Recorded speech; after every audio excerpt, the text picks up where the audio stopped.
Hello, everyone. Hi, Tara. Tara beating everyone else in the chat. See, I literally was telling you before the show starts. She's always the fastest, I noticed. Hi, everybody. I know. Every time it matters, right? Don't worry, though. He'll make the show tonight. No, he won't. Anyway, though, but that's not going to stop us. We left on a cliffhanger last week, if I recall correctly. We were about to discuss probably the most intricate and cool thing from my campaign in D&D, which was all about him. Oh, yeah, hi, Sue's not here. Yeah. But hi, everybody. I mean, it's okay. Give everyone a few minutes to get in here. But, yeah, boy, what a wild week. But anyhows, so, yeah, if you'll recall, last time on Dungeons and Dragon Ball Z, Jesus' character, Ryuk, see, he defended this, saying that he rolled a dice and it came up bad, so he did an obviously dumb thing. You know, from the DM side of the coin, I don't know if I agree with that logic or not. You know what I mean? Like, what are you talking about? You just randomly rolled a dice and you don't agree with the logic? Well, no, because remember, last week he was running away from the aliens. Because he just randomly kicked in the door to their bathhouse, attacked one, and then walked away. He killed Kenny. Poor Kenny, the alien. But anyhow, and here's the thing. He could have gone anywhere. He could have gone to anyone for help. So he naturally chooses to run to the obviously evil... Jar doesn't even remember the character she's played as. Well, that's why we have refreshers. Anyway, so rather than go to the captain of the guard, who liked him, going to the lord of the city, who liked him, going to one of the other players, like specifically the one who actually believed him about the aliens. Now, had your character seen them yet? I think so, yeah. The Sphinx told me they existed or something. Well, no, you didn't meet the Sphinx until after the incident with the shop, I think. No, she was one of the first games, and she gave me the book. That was literally. You're talking about the one from the. You're talking about the librarian Sphinx. Yeah. Yeah. I mean, you say Otima's the main one. She was the main one for me. She was in like way more. Yeah, because there was Delphi and Otima. Delphi, I think. Yeah, that was her. Yeah, so there was Delphi, who was a Sphinx that was a librarian, and then there was the evil Sphinx, Otima. Yeah. And see, my character never cared much about Otima or interacted with her at all. So Delphi was the main one I interacted with. Delphi was fun. The other players seemed to be more well, interested in Otima. Well, as I recall, Lorik went one time into the library and never went back. Ryuk, of course, ticked her off and got himself kicked out of the library. That's right. And he went and befriended Otima and her human companion, Jimny. And there's Jesus. If he doesn't have... Almost done. How's it going? I'm alright. Overslept. No. You? Took a nap. Mm-hmm. And then, yeah. Mm-hmm. Mm-hmm. Well, we got some soda. Oh, God, Gluttony. She's like, why are you here? You know what? Oh, damn it, Jesus. Why can you just at once not invite chaos and pandemonium, please? I wouldn't be me if it was me. We have nachos, by the way. Oh, fuck yeah. Homemade. Nice. You're the best. Thank you, sir. You want one? Anyway, There's a Coke there for you. so we were all talking. So, Were you? yes, we were talking about how you... Hi, Mr. Bishop. A little recap of how we ended, about how you were running from the the Circle Aliens, and Yeah. you went to the Tall And Man. you went to the tall man. You could have gone anywhere. You could have gone to anyone, and you go to the supernatural, clearly evil guy, who you have been doing nothing but provoking the entire campaign. He cut your finger off, man. And you say, "Oh well, I got a low dice roll to decide." There's a part of me that has to say that's not a good enough excuse. That was a You have to remember, I was playing an idiot. His intelligence score wasn't the highest. What was his intelligence? Because you always use that excuse that he wasn't very intelligent. What was it was his... in the fucking. I think I was rolling -1s for intelligence rolls. It was like at 8, 9. Who He was was? wise as fuck, but he was stupid as shit. There is a difference between wisdom and intellect. I'll give you. Was it that low? Really? It Yeah. was very low. Because I remember you used that excuse so many times. Because remember, my ass was trying to get my hand on that goddamn Mind Stone. That was the other character. That was the Goliath, wasn't it? Mm-mm. Was that no? Because the That was the first one. no, because you didn't try to take the Mind Stone from Odima until like that was near the end. Odom was like early game. Yeah, dude. No, because you took her Mind Stone like in the same battle that you actually managed to kill her. I never got my hands on the Mind Stone. No, you guys fought Odima. Because Yeah. you guys screwed up and killed Jimny when you were supposed to take him alive. Yeah, when we And you fought her in the... That was like mid game. That couldn't have been before the Asylum. No, that was after. Yeah, When so we it couldn't killed- have been Ryuk. No, Ryuk wanted to take her Mind Stone. Yeah. Yeah. And then Ryuk died, and then we fought Odima as his other character. Yeah, and you know, you're lucky I'm not a meaner DM because technically speaking, when someone has a 0 intelligence score, they go into a coma. I was nice enough to let you keep playing because it was hilarious to watch you play Yeah, we met a word I Odima, can't say.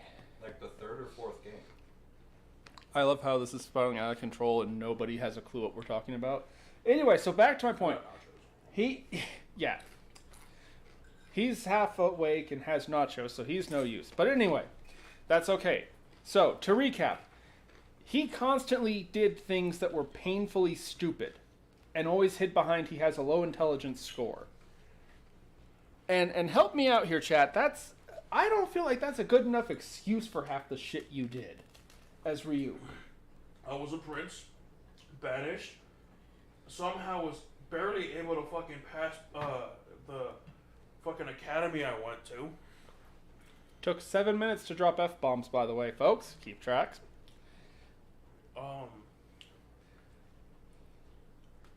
I broke my best friend's ass. I slept in a coffin. That was Frank. That was Frank. Frank was the best motherfucking. The Herskild's Frank. We'll have to discuss him specifically in a minute, but Oh, I forgot about. I loved the Herskild. The Herskild was one of my best creations. Herskild was fucking. Yeah, shit, it was fucking great. That was especially because you helped us play one of them, the one that spoke Dwarven, Yeah. and you just sat there cursing out Lorik in Spanish. Mm-hmm. But that's another story. Anyway, no, we're gonna tell the story. Kick drop the Sphinx. Tell a riddle to the Sphinx it doesn't know. Ban large pets from evil henchmen palaces. Sphinxes. We'll hopefully get to that tonight because I want to finish the chronicles of our D&D adventures by tonight. But anyhow, so basically, you ran to the one person you should not have ran to, and you were also there because you gave him a potion Yeah. that turned him invisible. I ran to the toughest motherfucker there. Now, see, okay, that logic works. The tall man was easily the most powerful character you had encountered, so that at least makes sense. But he hated your guts.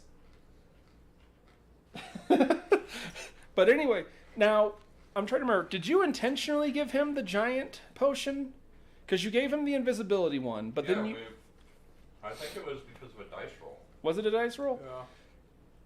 Most of the shit we did, we couldn't figure out on time, and you were like, all right, roll for it. Yeah, I think it came down to a dice roll. Yeah. Which, by the way, I have the patience of a saint. I remember DJ Scraps is in here to back me up. He was mean about it. He was mean if you took longer than like a minute to make a decision. Remember that? He had this bronze coin that he would flip. I do remember that. And he specifically flipped this coin because it was loud as hell when he flipped it. He could flip it and make it really loud.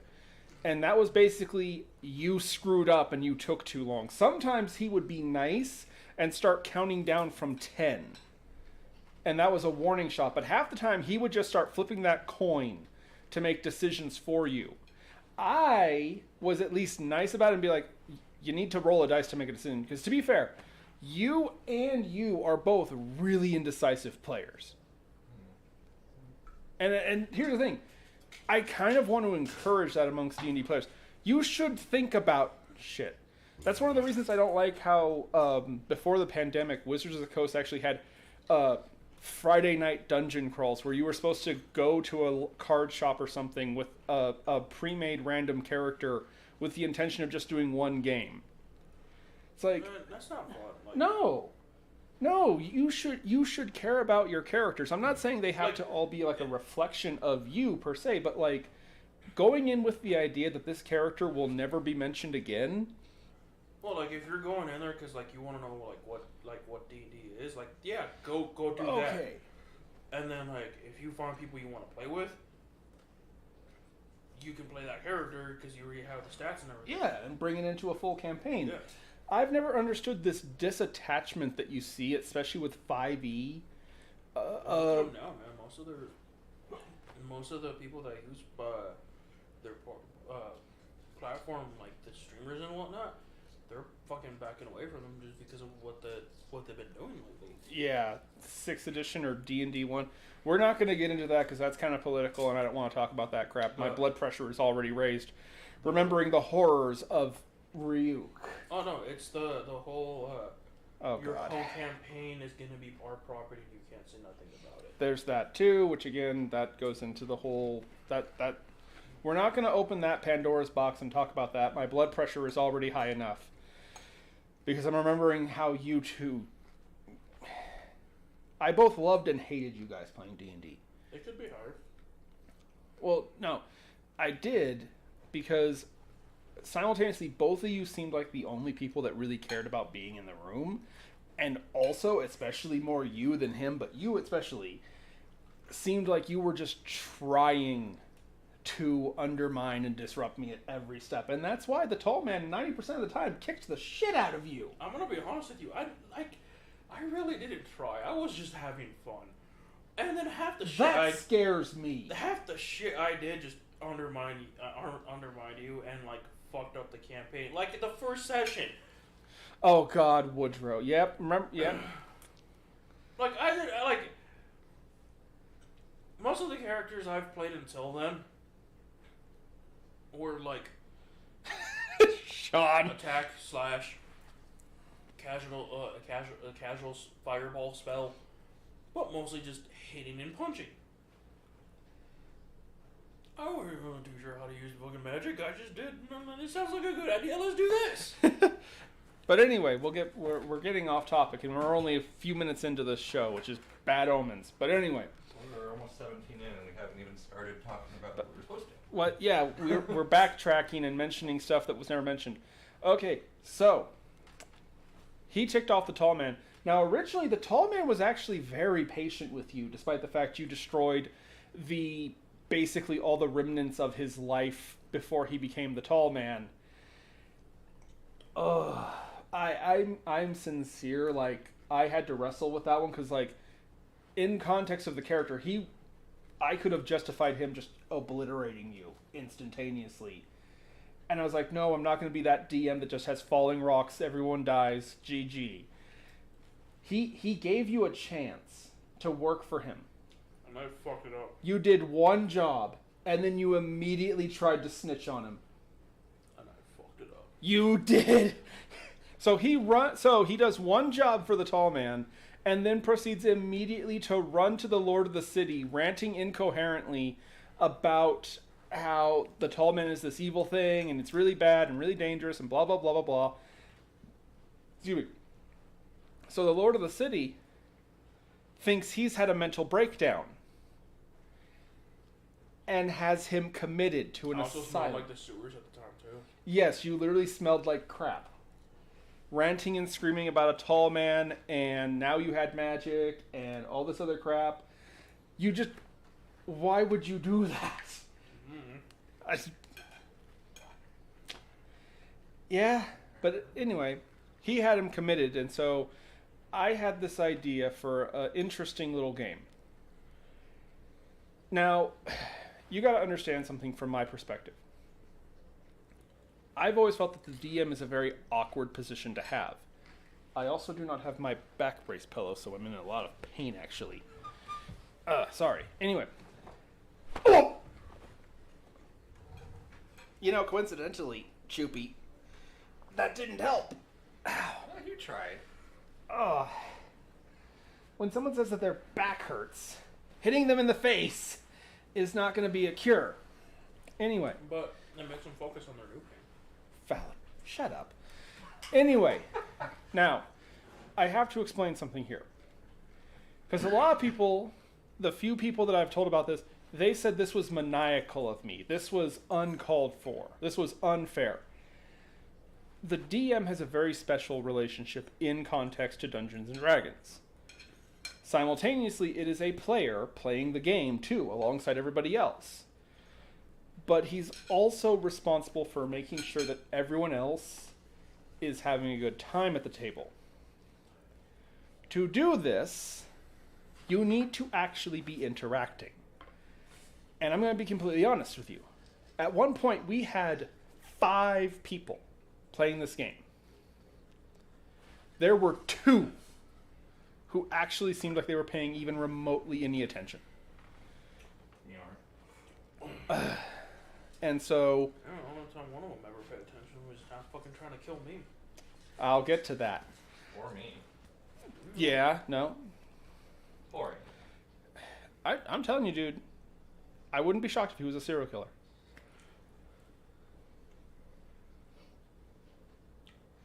I'll get to Bibbidi Bobbidi Boo in a minute, Tara. Don't worry. I haven't forgotten about that. I have nightmares about Bibbidi Bobbidi Boo. I'll explain later. Anyway, so to basically drag everyone kicking and screaming to the table, I came up with an idea. Now, the tall man was what is called... Usually You okay over there? Yeah, I'm good. Usually I hear those belches coming from Kristoff, but that was you this time. Yeah. By the way, hold on to him. Make sure he doesn't cause any trouble. Okay. Anyway, so what I decided to do was the tall man had become what's called a Shadow Lord. Now, a Shadow Lord is a very specific kind of creature. Technically, they're from 4e. I don't think they're actually implemented into 5. I'm probably wrong on that, but I'm not 100% sure. But anyway, the Shadow Lords exist for a specific reason. They are basically granted very special power to ensure that there is darkness in the world, tragedies, evil deeds, things like that. Now, the problem with that is that they have phenomenal cosmic power, but obviously it has to be kept in check. They can't just use it willy-nilly. They have to use it in accordance with their task to create evil. This guy just made himself so vulnerable.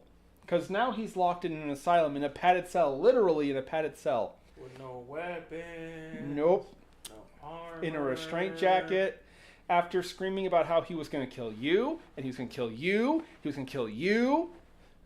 And it's funny, by the way, there was a cameo. A doctor, Howard Phelps Indio, was actually his doctor and was like, I'm going to help you, I'm going to make you better. And this dude is literally just sitting there, I'm going to kill you, I'm going to kill you, I'm going to kill... He sounded like a freaking parrot. I honestly expected him to start talking like a bird. Like, I'm literally just watching him. You were even doing the shaking back and forth thing. I'm going to kill you, I'm going to... When you were accused of having a mental breakdown, I didn't mean for you to actually act like your character had a mental breakdown. I think he actually did at that point. Probably. They had to sedate him. Yeah, didn't we throw you out a window or something while you were tied to the bed? Or was that a No, different- they picked me up out of there. Because that would have killed me because we were like on... Yeah, you guys lived up in a high... Yeah, we were like on, in a the penthouse. Yeah, Yeah. you were kept up high. Anyway, We destroyed that fucking floor. so many times over. Anyway, though, so he's in a nut bin, and the tall man has an idea. Because again, remember, the tall man can't actually kill him because it would be personal. He's not allowed to use his powers for personal reasons. It has to be official for some reason, or self-defense, which this guy gave him plenty of those opportunities too. But anyway, so the tall man decided that this asylum that he was stuck in was going to be the site of a massive tragedy. There was going to be a fault in the security system that kept the homicidal lunatics in the basement caged. They were going to get out and kill everybody in the hospital. But to make it interesting and to make him suffer, there was a deal made. The tall man would have lunatics running around killing people. Ryuk would have to navigate through the hospital without his equipment, because, again, he's stuck there. But there was a safe room. If he could use his charisma rolls to basically shout directions at people and get them into this safe room that the lunatics couldn't go in, and save enough people's lives, well, then you can't call it a tragedy. Tall man has to back off. Johnson knows where this is going. Poor concierge bear. Fuck concierge bear. And the game was on. So what's funny is that I basically pulled all the other players aside and I said, okay, you guys are all going to be taking control of lunatics. You have no weapons, but I gave them stat bonuses. Sorry. I gave them stat bonuses so they could run around and actually kill the people at the hospital. There were patients, there was staff, there was all kinds of stuff. I even decided to be a dick and had some people wander into the hospital just to throw him off, because he's sitting here thinking, okay, I know where they are, I can get to them and save them. By the way, 3 more people just randomly walk into the building and decide to split up. And we have a board. We actually have like this. I built this huge, elaborate, multi-floored hospital. It was a hospital. And we had little minifigures representing. We had all the kinds of nurses, the patients. Yeah. And basically the deal was, because obviously the players, even though I told them you're playing lunatics, your goal is to kill people, they were never going to turn on Jesus. They loved Jesus. They loved how Jesus made my blood pressure boil. So I promised them I would give them things that they wanted. Things that would be almost game-breaking. And they sold your bitch ass out. Yeah, no, fuck that. Not me. You didn't control a lunatic. You turned my offer down, didn't you? I did. Okay. So Inada was there trying to help him. So I played 2 different characters. I played my character Inada, the big snake, and She's over there somewhere. Here she is. Inada! I played my character Inada, and I also played Concierge Bear, who was this big grizzly bear lady. Who And was we the can't find the concierge. model for it anymore. We had a little bear miniature, Yeah. and coincidentally, it disappeared. I want to touch your guys' shit. Yeah, I hate that fucking bear, but I want to touch your guys' shit. But anyway, the concierge of this like mental asylum was a bear, and she was at the front desk. She Now- was the sweetest little thing ever. I mean, now I want to say Hold on, something hold real on. quick. Of all the tragedies that occurred in my campaign, and there were some real sad things that happened. We had noble sacrifices.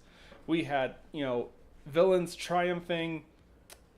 Nothing shook me and made me generally think I had taken it too far. Like what happened to poor, innocent, sweet, good to her mother, concierge bear. Fuck that bear. well, we've not even. We haven't even begun. Well, anyway, so I turned down your offer. I was Inada because my character, didn't think he was crazy because she was there and saw the circle aliens. So she was going to go to the hospital and break him out. So I wasn't. Yeah, instead of going to the Lord to go fucking try to get me out, no. We came up with the best fucking ideas. So I tried to break into the hospital to break him out. At the same time, I'm playing Concierge Bear, who's trying to save the nurses, the staff, the inmates, Patients, and stuff like yeah. that. So I'm not playing a lunatic. No, you turned my offer down. Yeah. Everybody else was immediately like, oh yeah, no, we'll totally kill these innocent people and sell Jesus up the river. Because I actually wanted to try to save you. That's I the was best part so of it all. fucking close. That's the best part of it all. I didn't even tell them actually what I would give them. I just promised them things that would be like game-breakingly great. There will be insane rewards if you take him down. And only one that had your back. I don't know. I feel my reward was like how great that game was, and I got to play 2 characters, my own character. And Yeah. So again, Jesus gets fair warning that this game is going to happen. The tall man literally sets up a freaking lawn chair with snacks and sodas With and little freaking shadow Smurgles. minion, and kobolds like catering to him and stuff. And then I'll get to it, I promise. And so he is literally just watching, mocking Jesus the whole time, keeping score. Because the idea is there's a set number of people in the hospital. Every time, if the lunatics kill more than half the people in the building, it's a tragedy. Tall man wins, everybody dies. If Ryuk is able to get more than 50% of the people in the hospital into the safe room, where the lunatics can't touch them, it's not a tragedy. Tall man loses. Ryuk lives. Ryuk gets to stay. Oh. And I wish DJ Scraps could join us tonight. Sadly, he couldn't get on the phone. That sucks. But either way, he was probably the smartest lunatic for most of the game because he got a weapon. And it's funny because I think you set it up.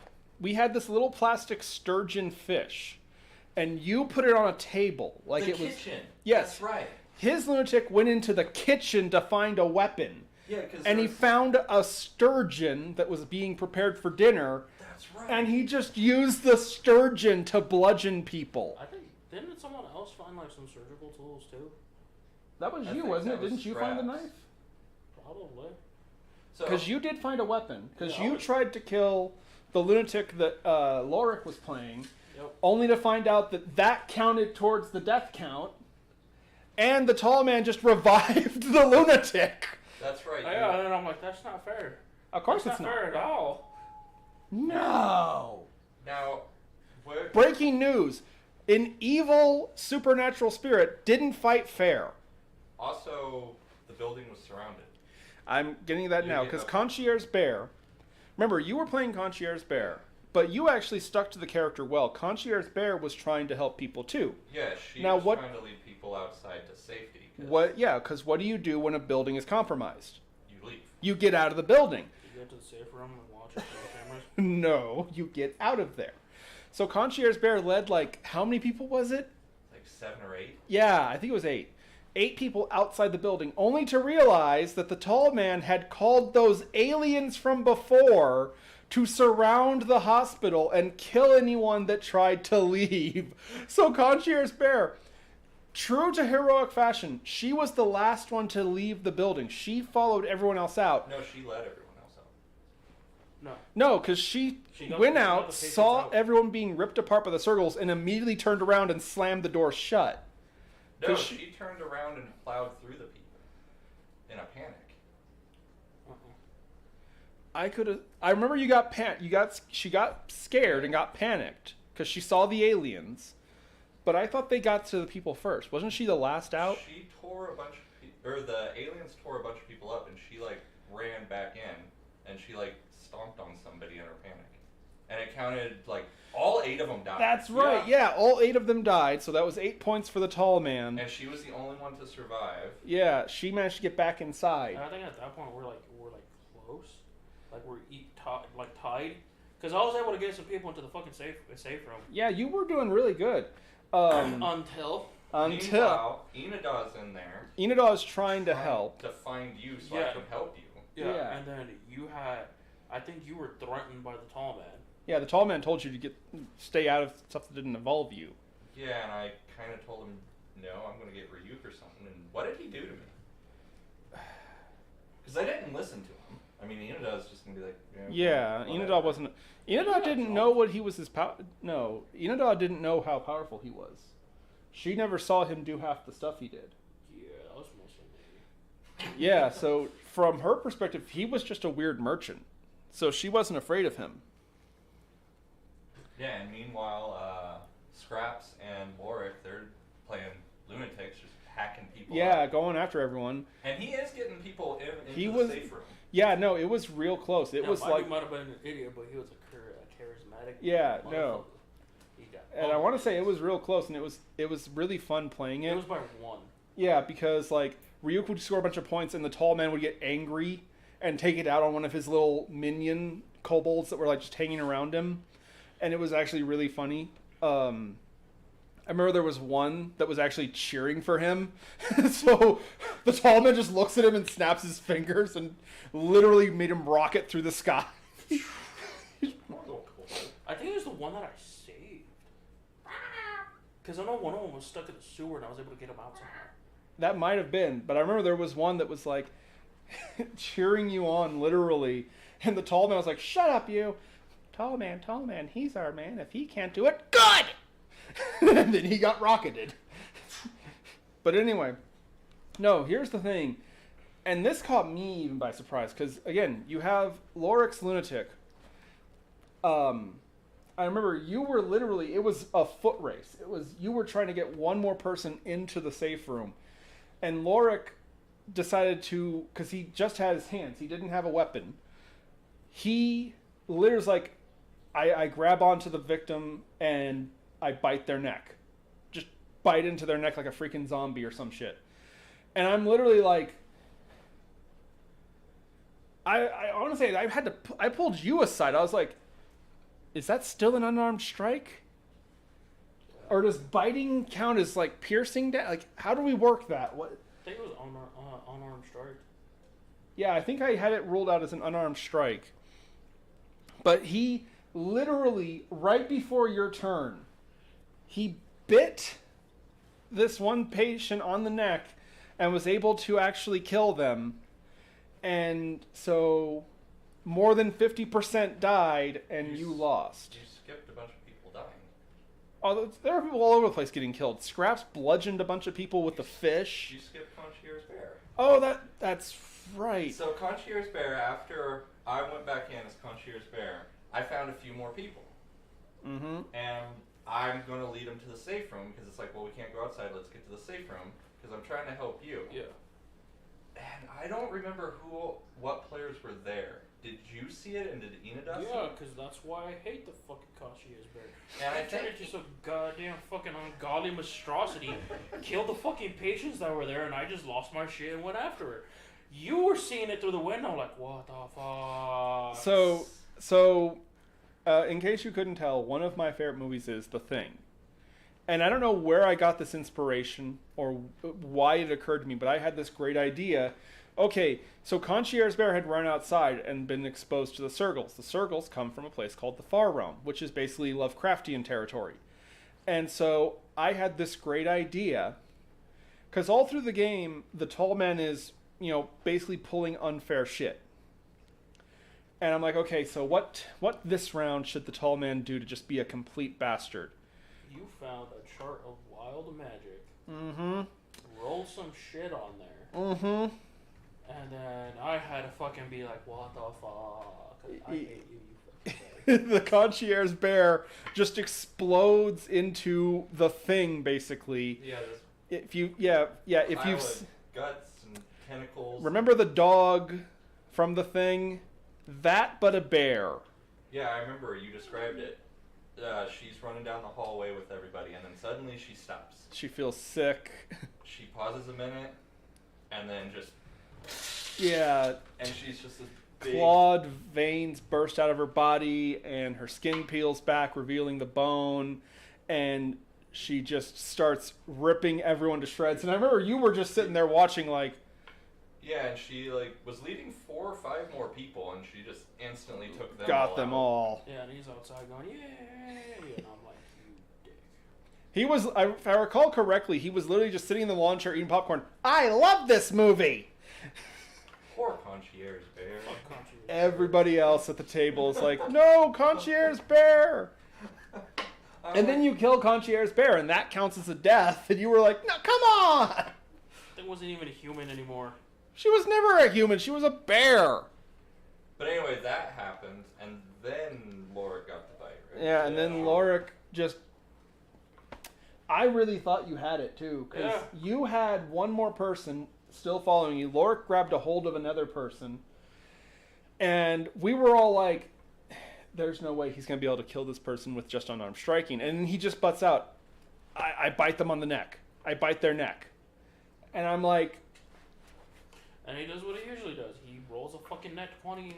Kills you. Yeah, somehow he always, well not always, he rolled a lot of nat 20s. Against Jesus. Because Yeah, remember, his ranger in DJ Scraps' game was just like, oh, that's a shame. Yep. And then we were talking about like if like maybe there's one other person where blah blah blah, and we're like, no, dude, like that's how it came out. That's how it rolled. Let's. Yeah, I remember that, like, Scraps tried to protect you there. He was like, that's not fair. And you just kind of accepted it. Like, Yeah, like. and I remember you hated him from then on. Like I'm not gonna get mad with how the dice roll or how the story turns out. Does it always work out in the play how the player wants? Fuck no, that's what makes it fun. Exactly, Yeah. Like But I we will have to say, I honestly, in the back of my mind, it was weird because I was playing the tall man who wants to beat you. And, like, in the back of my head, I was like, come on, Jesus, I believe in you. I thought I believe had that shit. I believed in you. Like he was a cocky. I wanted Ryu was a cocky asshole. I sincerely believed in you. I was really wanting you to win, and then he pulls out that fucking bite bullshit. And then yeah, but like you have to accept what you get, and you have to accept what happens. Yeah. Like, if you make a stupid ass decision in the game, you have to accept what you did and the outcome of it. Mm-hmm. I just made a little too many stupid decisions, and it ended up my character being killed. So what exactly happened once he lost? Uh, Because this is how Ryuk died, and it was very tragic and sad. it was, And, if I recall correctly, he told you to get out of there. Yeah, you told me to leave. Yeah. Because at that point, like, you can't. I should have had you go to the fucking safe. Why didn't you? I don't know. Why didn't I think of that either? Well, everyone I just died. thought about even it the right people- now. Even the I did people in too. the... Well, see, here's the thing. Even the people in the safe room ended up dying. Well, yeah, just because he He failed. lost, yeah. If you had gone in the safe room, you still would have died. But I would have been that extra one that he needed, and he could have won. You know, now that I think about it, why didn't you go in the safe room? Yeah, why didn't I go in the safe room? I'm gonna be honest with you. I didn't even thought about that until like right now. Yeah, me I too. didn't either. I literally just thought, because you mentioned... Yeah, because you told me, you're like, no, this is bad. You I explained thought- the situation. You need to leave. Yeah, because like I had gone to the point where like I wasn't even sure if I was gonna make it or not. Yeah. And like if I would have fucked up, I didn't want to have your like be the cause of your death. Yeah, why? Did you throw me out a window to get me out or No, something? you did. Oh. He told you to leave, and you did. Because like at that point I was acting like how like he was acting rational the way he was being at the beginning, and then that's And I guess, yeah, I like dipped and Yeah, you gave fled. you a wish or whatever. But yeah, I was out of the hospital when this happened. Yeah. And you know what's sad? Because I thought I fought Concierge Bear with you. I believe so. And You we both might took her have. down when she was the thing. Yeah, and it still counted as a point. Yeah, and then it was after that you asked me to leave and I left. But sorry to cut you Yeah. off. But no, that's how he died, and I didn't want that to happen. I sincerely look.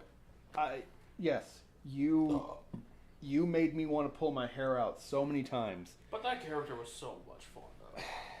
Yeah, and That was. I do like you, man. I didn't want to do that. No, dude, like again, like That's how shit, like, I know. like, And that's why I went through with it. And yes, your character did indeed die. So the tall man, he just blew up the entire Yeah, hospital. he just snapped his fingers and Just everyone boom. died. yeah, and then the whole tragedy was blamed on me Yeah. and Concierge bitch ass. was Yeah. blamed No, as they made a hero. statue. Yeah, they made Yeah. a statue of Concierge Bear Yeah. just to piss you off. The tall man had it remembered that way, that Concierge Bear died trying desperately to save people from you because you had gotten loose of your restraints. Ryuk went crazy, killed a bunch of people, blew up the hospital, and brave, poor Concierge Concierge Bear tried to save lives Mm-hmm. Fuck that. and had a noble sacrifice. And they built a statue of her. And they Oh. built a statue of her in the city. And then my second character comes in and he has to like be on fucking tiptoes because he's related to fucking Ryuk, and they're like, Mm-hmm. No one trusted you. No one liked you. And then we come to find out that you're a sizist. No. Okay, so here's the thing.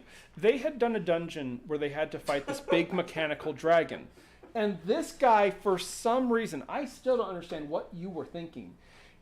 You jumped in its mouth. I think it had a potion like giant hill growth or some shit like that. That's...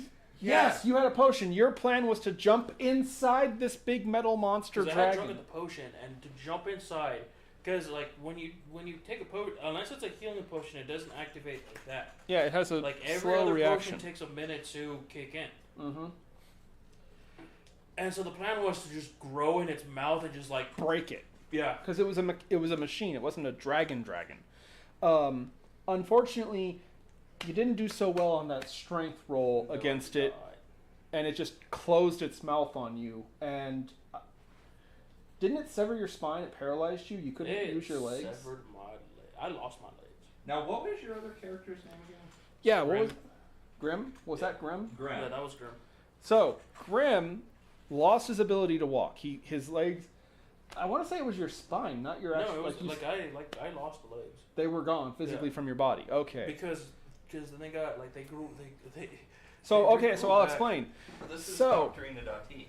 Oh no, hold on. We're gonna go back to what you were doing before I fucking died the first time with the dwarfs. Are we actually? We're be gonna able to get to that. Hold on. I want to, because you brought up Grim anyway, and I just love this story of how you completely got one over on Lorik, Etchy's character. So basically, he lost his legs trying to fight this mechanical dragon. And at the time, I had introduced lots of elements of the Far Realm, including things like adding in my own mythos. So he actually met Prince Razoth. Now, if you're familiar with the Vagrancy Horror mythos, you can probably already see how this is going to go absolutely horrible. Somehow me and him became friends.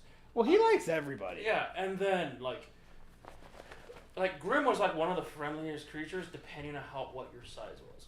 We'll get to that.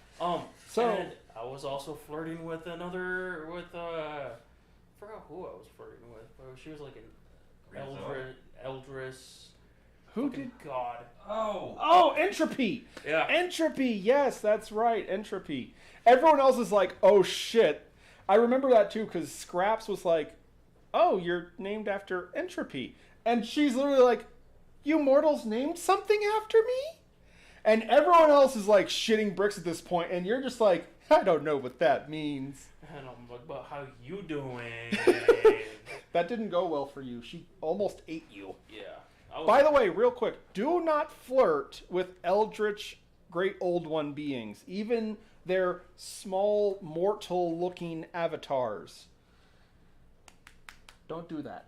Yeah, that didn't stop me though. You ended up on top of a mountain.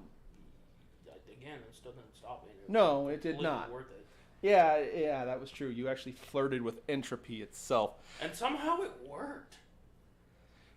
Yeah, she liked you. But anyway, so he actually communicates with Prince Razoth about how he lost his legs, and Razoth tells him, well, that's easy. I can give you new legs. Me not thinking what's going to happen next says, okay. Deal. And so I pulled up a random mutation dice table. Now, for those of you who are not familiar with what a dice table means, a dice table is a list with various things that, are about what the list is. and each one has a number that corresponds with the dice. You roll the dice. The number gives you the effect on the list. I found a table of random mutations. And so, the way I see it, he was given mutations from the waist down. That's 1, 2, for each of his legs. And then I decided to be an asshole and decide he also would get a mutation on his butt and his genitals. I forgot about those places. Yeah, I forgot about those ones too. So, if I recall correctly, his left leg became a giant tongue Tasting nasty. tasting the floor, and his other leg was covered in screaming mouths. And then his butt inflated like a balloon, and his genitals were covered in these sores that seeped milky fluid. And you literally just put your you put your phone down or something. You put something down on the table and just said, "Yeah, I'm going crazy. I'm going to start killing people." Yeah. That was literally your response. You just put something down and said, I'm just attacking people." Well, he had a mental breakdown again. Like, again, who the hell wouldn't, from having screaming mouths in one leg, a fucking tongue for a goddamn leg? Mm-hmm. And that's not even the bad ones. No. Balloon ass and milky seeping genitals. I killed a couple guards. You did. You killed a couple people. And Lorik tries to stop you, and he uses command person saying, "Stop attacking people."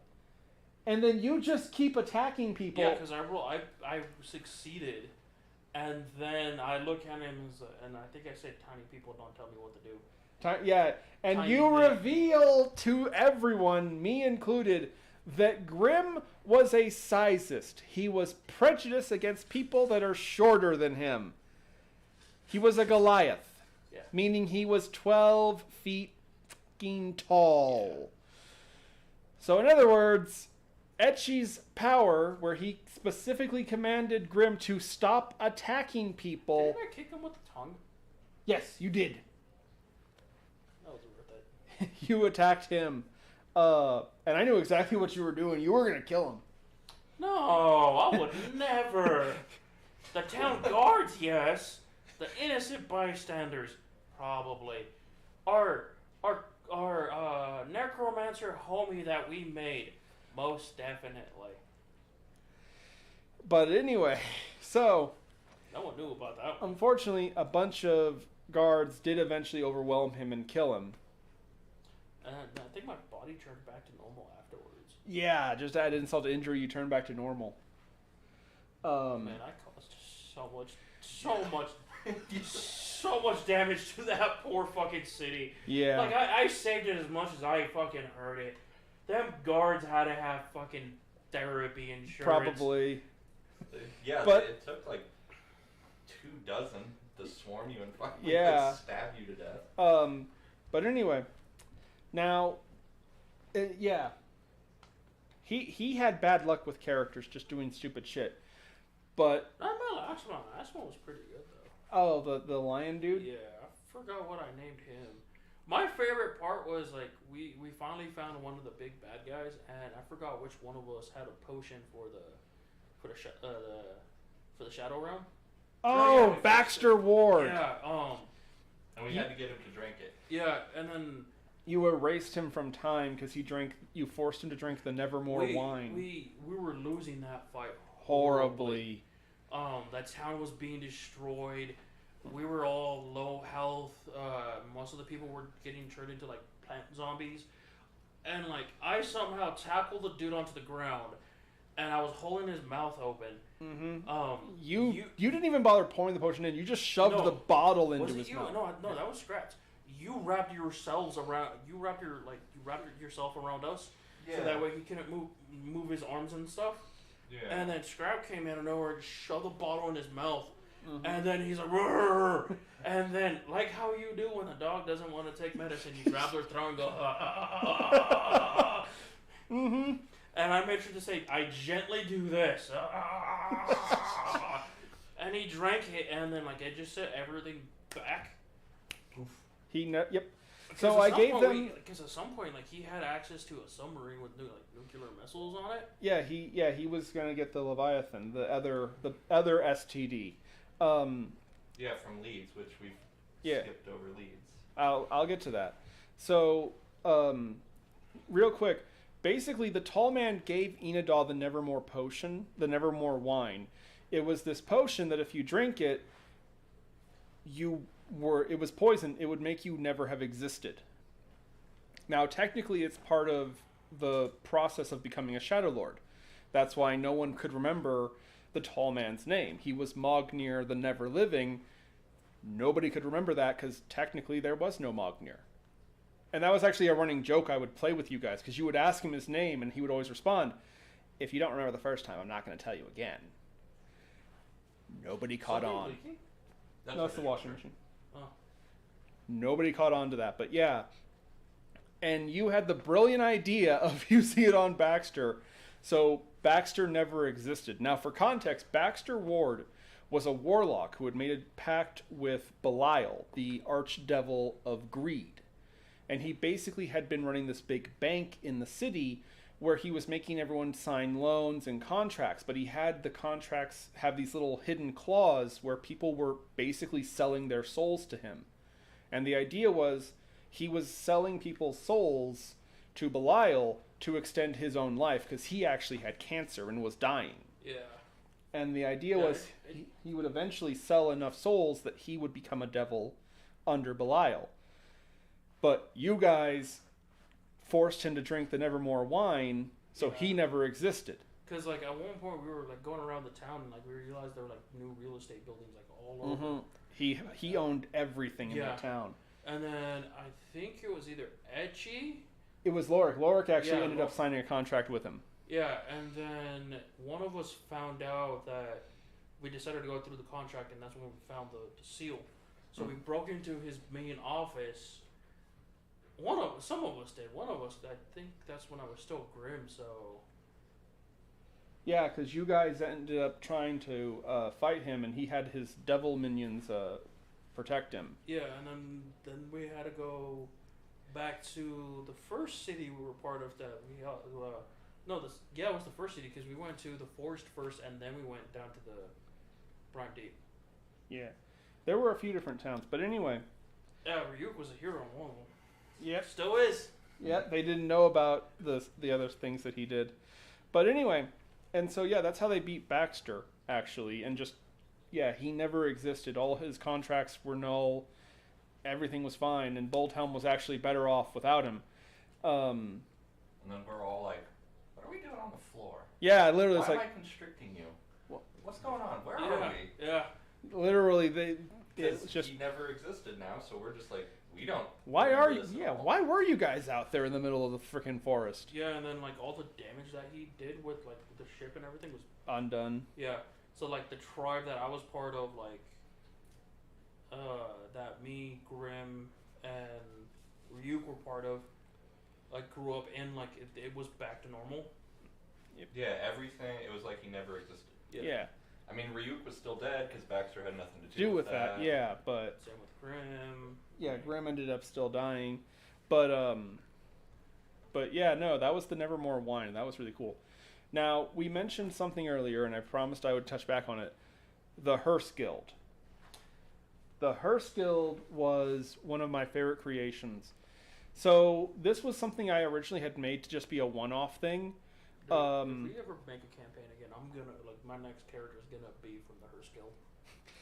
So, it was Halloween, and I had decided that the city they were in was called Boldhelm, and it was basically divided into 5 districts. There was the Central District, which was where like all the government and stuff happened. The South District was a big dock, and it was full of factories. The West District was like residential areas, and the East District was shops, economic stuff. And then there was the North District, which was a gigantic cemetery that normally was closed off, except for on routine occasions when the gates would open and the Hearse Guild would travel out from the North District to collect the dead from the other districts. And the Hearst Guild was made up of clerics and paladins to various underworld afterlife gods. And amongst them was a character who, again, I want to point out, this was literally just an idea I had for Halloween. You know, to have a creepy, thing in a cemetery with ghosts and stuff like that. I didn't expect this to become a normal thing. But these guys fell in love with the Hearst Guild. They all made friends with people in the Hearst Guild. Shit, I had a best friend in there. Mm-hmm. Motherfucker I was wondering what happened to me because I think I got it. I either somewhat passed or I got expelled. Well, because you were a paladin of Anubis. And Well, I want got to say sent. they made you an honorary member. Yeah. Because you, technically speaking, you just met them. So, I mean, obviously you can't just become a member. Yeah. And this is earlier game. This is when you were Ryu. Yeah. Yeah, this was like, the third, fourth game. Yeah, cause Ryuk's backstory was he was a fuck up, horribly fuck up. Wow, understatement of the decade. Yeah, and he got kicked out from his tribe, and he got sent to an academy to like teach me responsibility, How'd that work out for you? own up to my mistakes, stuff like that. Stop being a fuck up. It helped a bit, and there was like only. Hey, you want to turn the fan or the AC on, actually? It's getting a bit hot. And then I made one friend there, and then never saw him, like, after we graduated, never saw him again. Yeah. But anyway, so you befriended them, and... Did we get into a fight with him first? Frank? No. No, So we were on a building. We were upstairs and poor Frank. that comes later. So they meet this one character, and they're like, so what's your name? And I'm literally just like a deer in the headlights, like, they weren't supposed to talk to these guys. They were supposed to wander around the cemetery and fight ghosts. Like, seriously. And so I just pull out Frank. Now, for those of you who are familiar, we around here love and honor the legend that is Mystery Science Theater 3000, which of course had the legendary character TV's Frank. And so he became the Hearst Guild's Frank. And he basically acted like TV's Frank. And he just fell in love with these guys. He thought they were fantastic. And unfortunately, that came to bite him several times over because these guys were absolute lunatics and just bad luck followed them everywhere they went. Dude, seriously. There was that one time Frank was with the little dudes and he was just minding his own business. Real quick, also, the Hearst Guild had these little helpers.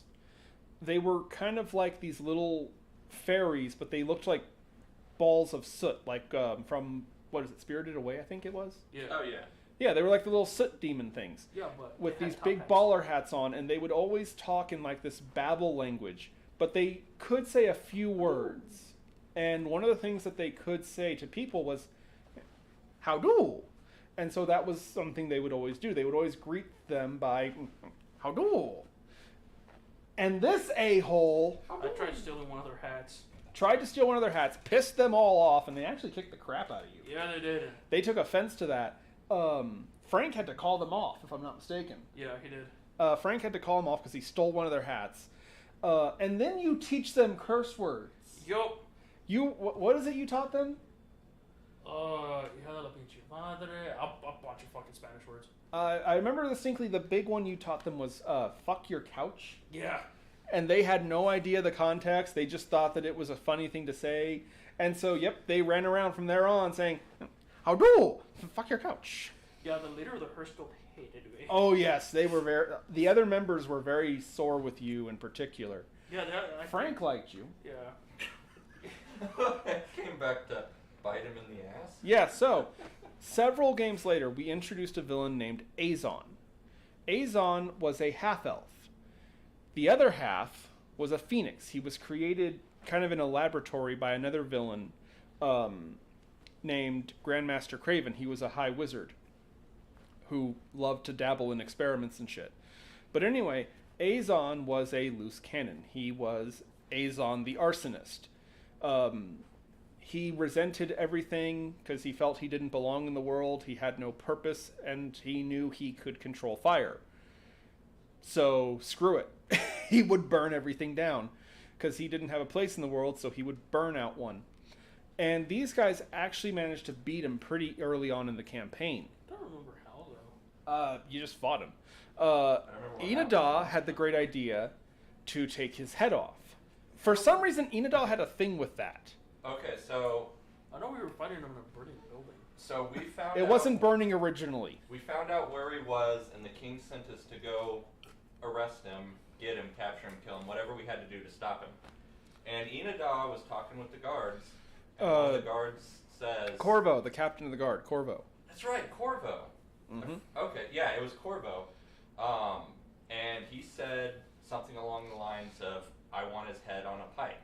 So, for context, Corvo was the captain of the guard. He was a very stern military guy.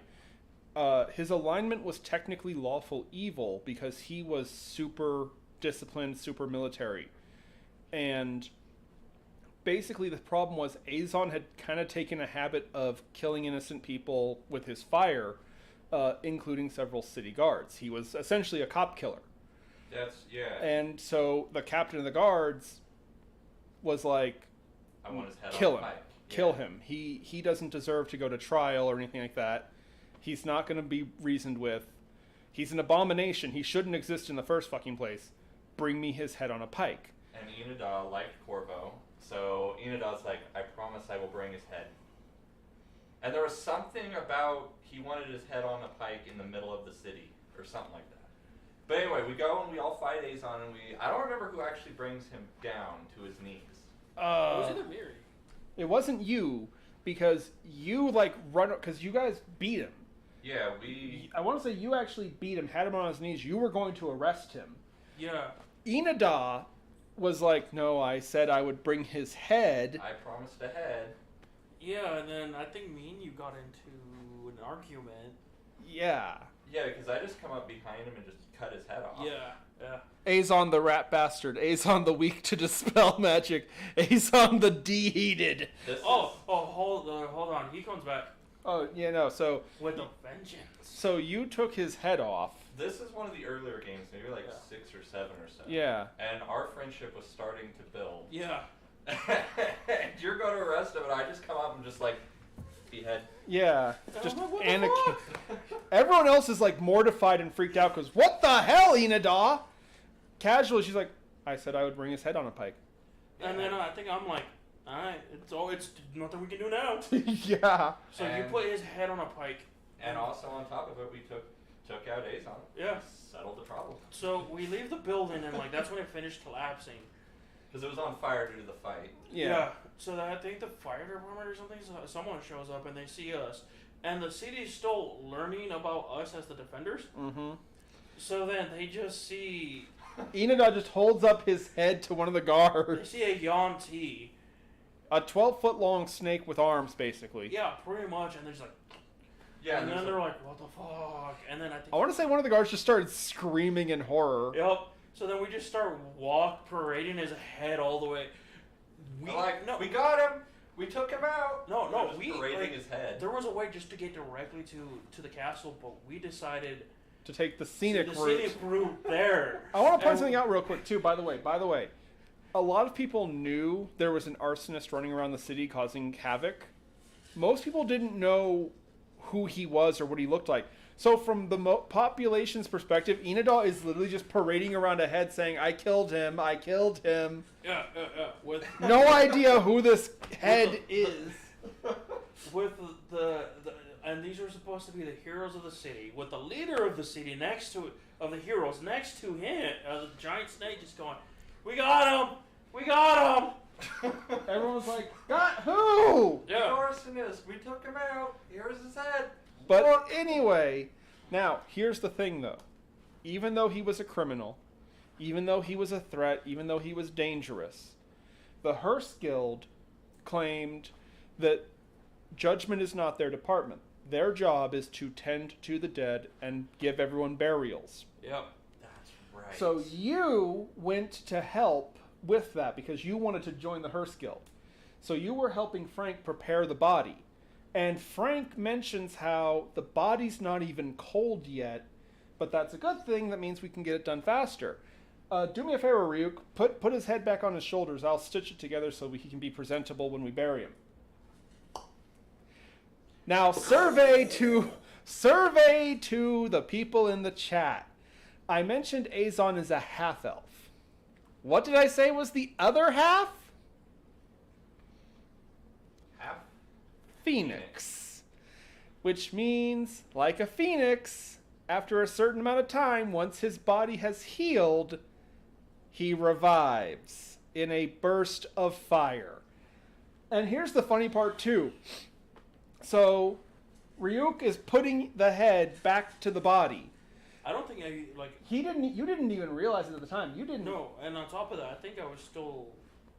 I didn't take a rest or anything. I just went straight to the first guild after we talked to the king and everything. Yeah. Yeah. You were exhausted. Yeah. After we did with the king and everything, I Because then made my way. you really wanted to be joining the Hearst Guild, and you wanted them to like you.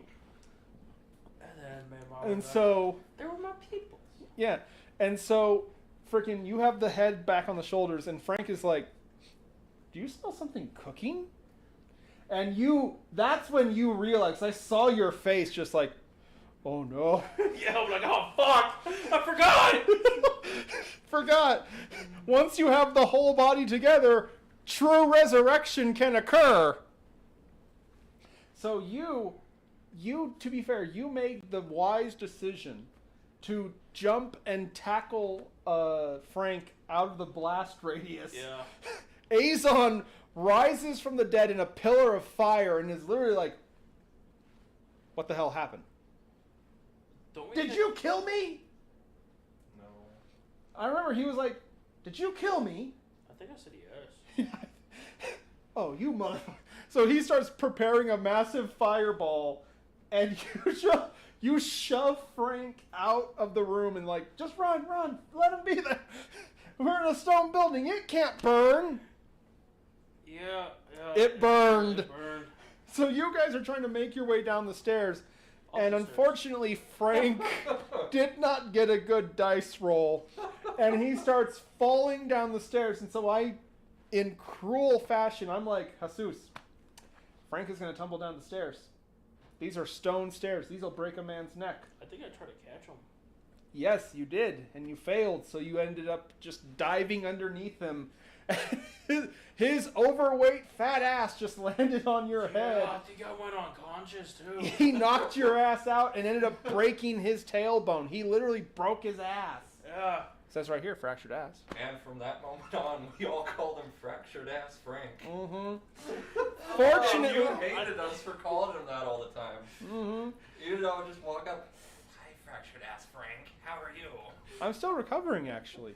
And then I think the rest of the Hearst Guild members found us. Yeah, Azon booked it because he realized he was tired too. He didn't have his spells ready.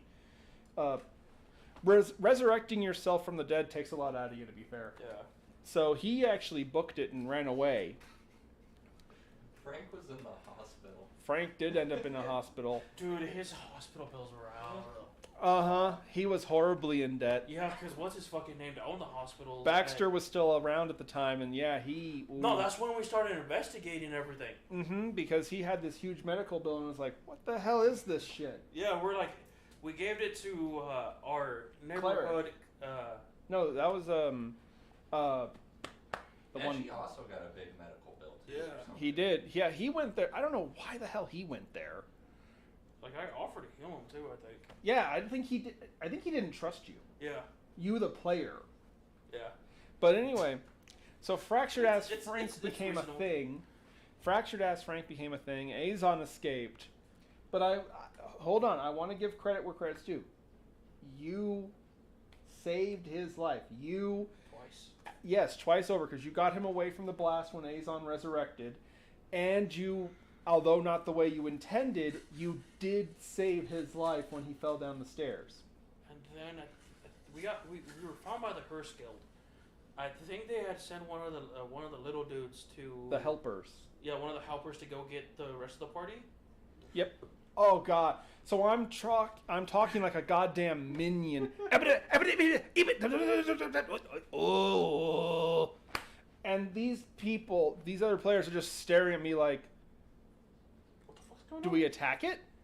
I want to say Scraps actually asked that. Like, Scraps was like, should we attack it? Because it's just this little ball of soot with hands and feet and a bowler hat, like... Who figured it out? I think it was Edith. I think it was me. Because I had been to the Hearst Guild. You had seen the little guys. Yeah, you were there with me. Yeah, I've seen him before. Yeah. They liked you.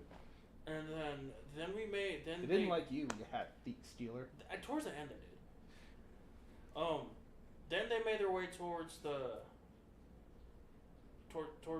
Hearst Guild, and that's when they found me and Frank. Yeah. And then the fucking burned building, and then as soon as they brought me back up, I had to explain to them what happened. And then the head of the Hearst Guild, she's like, oh shit. This is bad.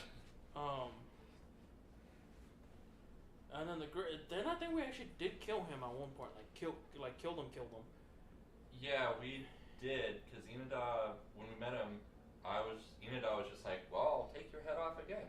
Yeah, and then after we did the whole thing with the Shadow Realm, making him drink it, he had come back Yes. to life. So, real quick, the explanation there. Azon was a failed science experiment by Grandmaster Craven. When he was first born, he didn't show any unique powers or abilities, and so Craven abandoned him, and he ended up in an orphanage that was owned by Baxter. Baxter specifically was very cruel because he specifically wanted to provoke people, because part of his contract with Belial was that he had to get an enemy to strike him down. He had to not only sell people's soul, he had to get someone to willingly embrace true darkness, which is hatred. He had to provoke somebody to kill him, so he was... Should've met Ryuk before anybody Oh else. god, yeah. Ryuk I could have easily provoked you into killing him. Yeah. Ryuk wouldn't have fucking hesitated. I'm like, So he had these plans upon plans to screw people and oppress people and just push them to desperation in the hopes one of them would snap and strike him down physically. So Azon became evil because of how Baxter had him raised. No Baxter, no evil upbringing. Azon actually became a good guy. Yeah.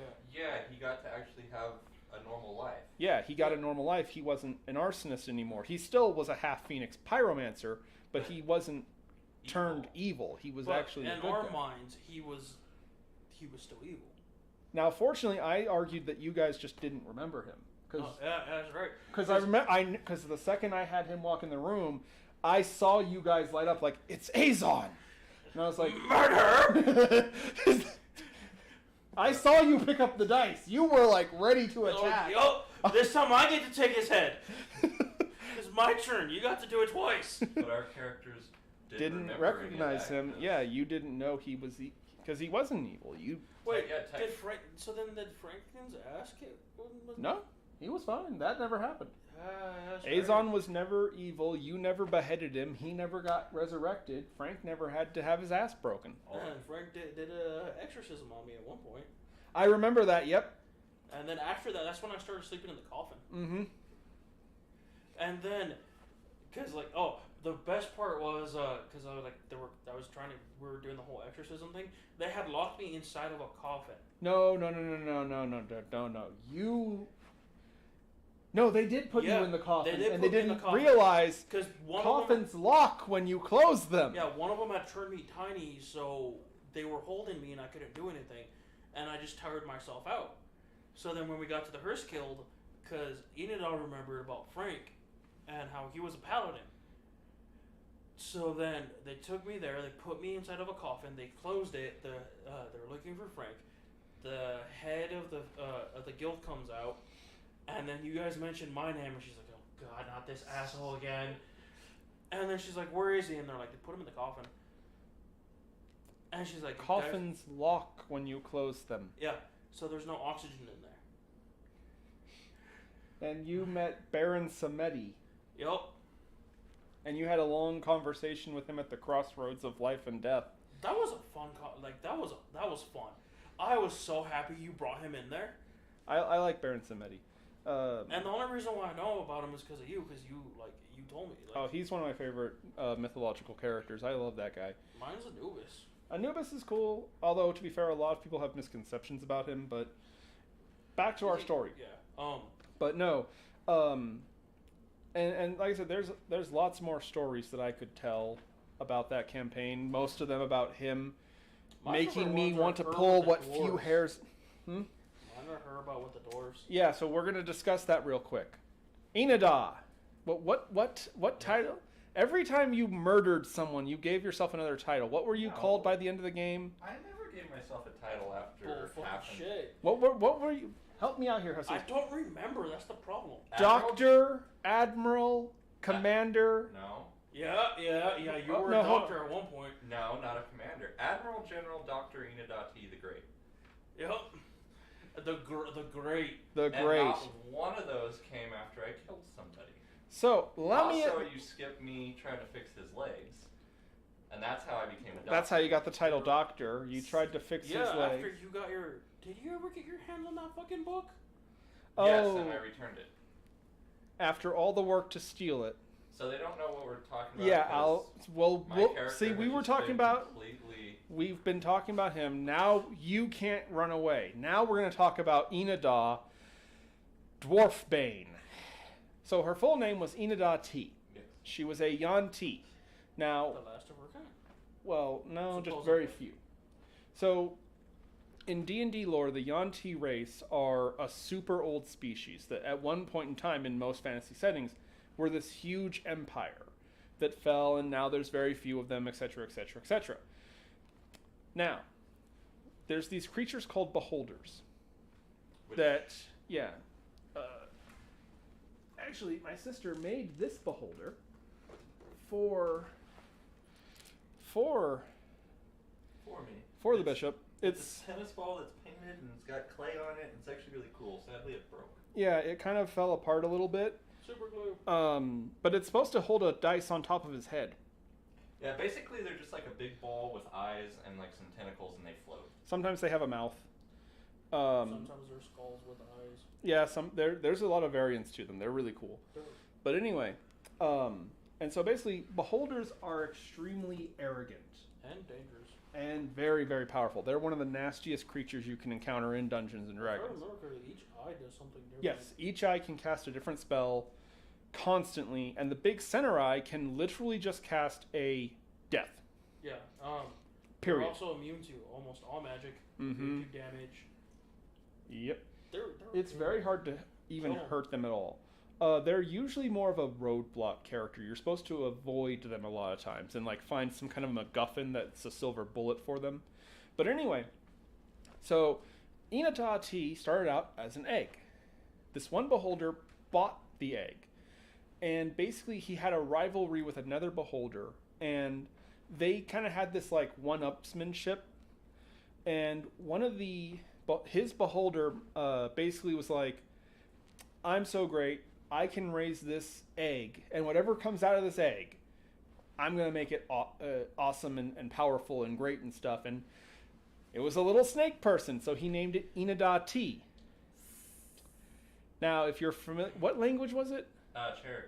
Cherokee. If you're familiar with the Cherokee language, you already get the joke. But it was not a tennis ball, it was a ball of clay. Oh, she made it completely she made it completely from scratch. Neat. I didn't know Awesome.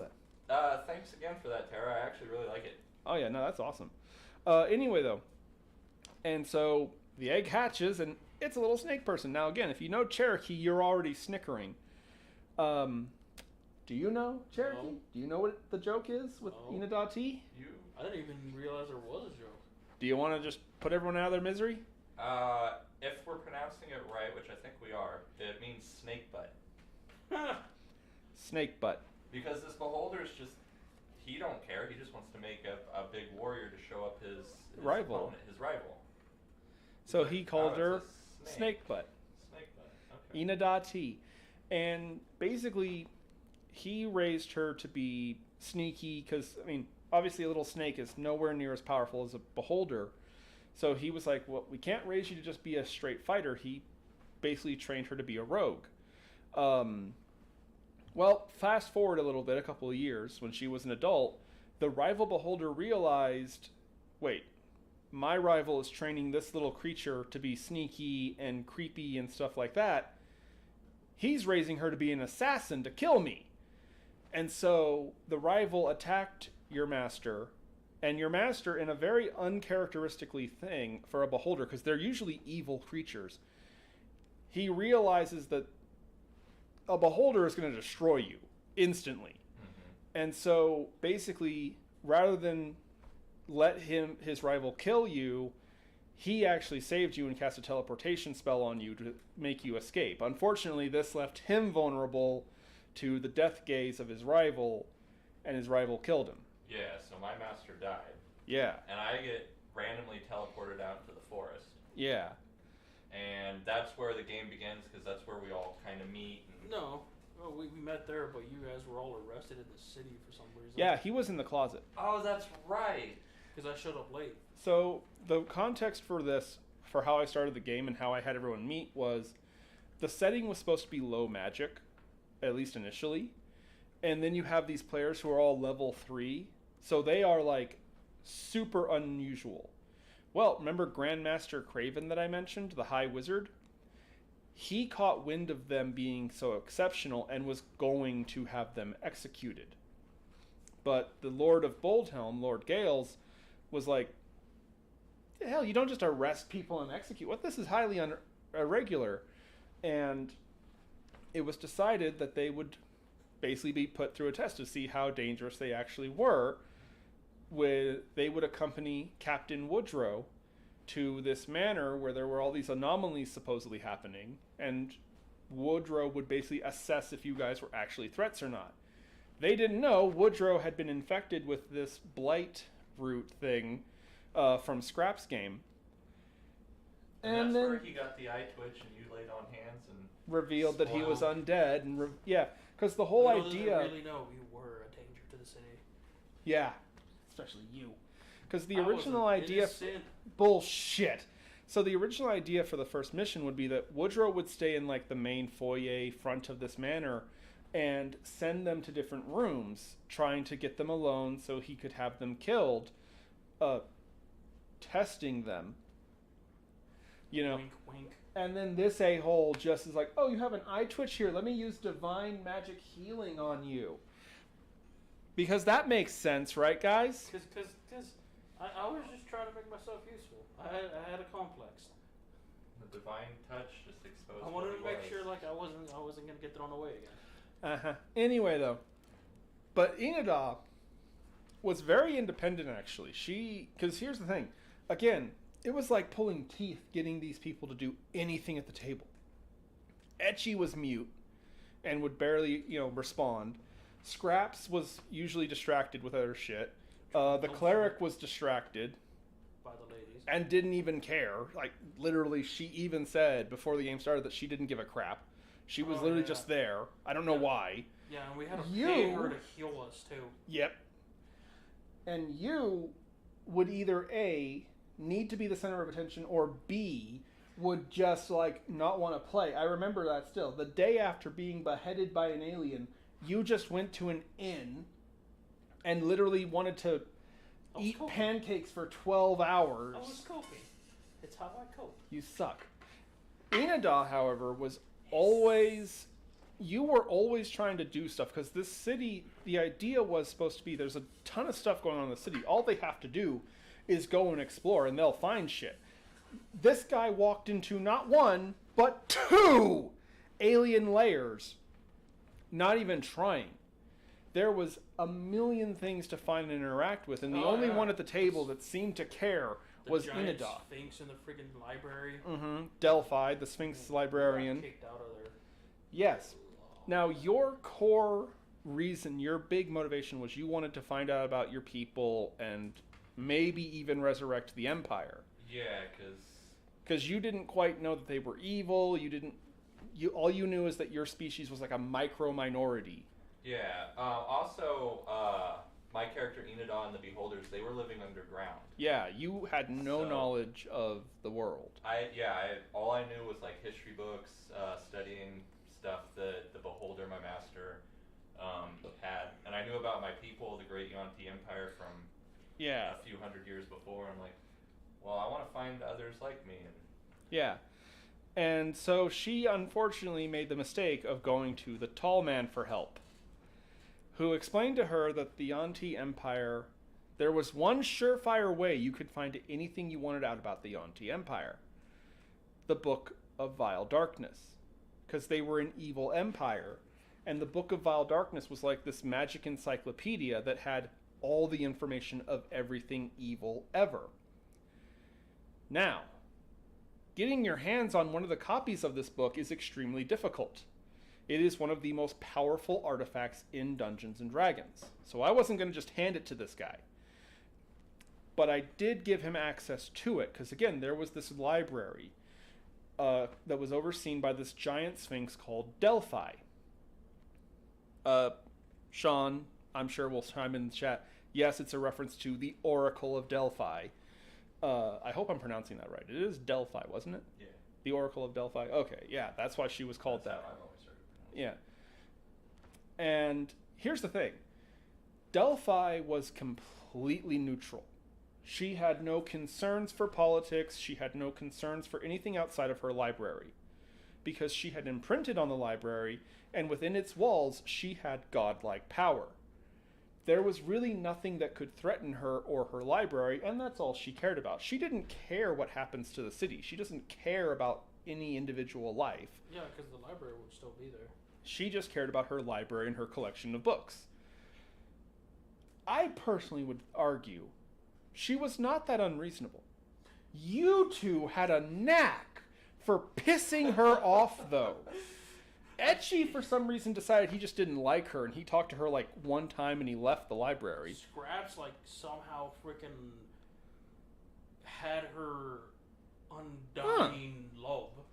Like, Oh, she yeah. loved him. Oh, she liked him because he was actually inquisitive, and he would just borrow a book from her library, and he didn't cause trouble. You two kept provoking her with stupid questions and trying to steal shit. To be fair, we were only trying to steal one specific thing. A very, very bad thing, the Book of Vile Darkness.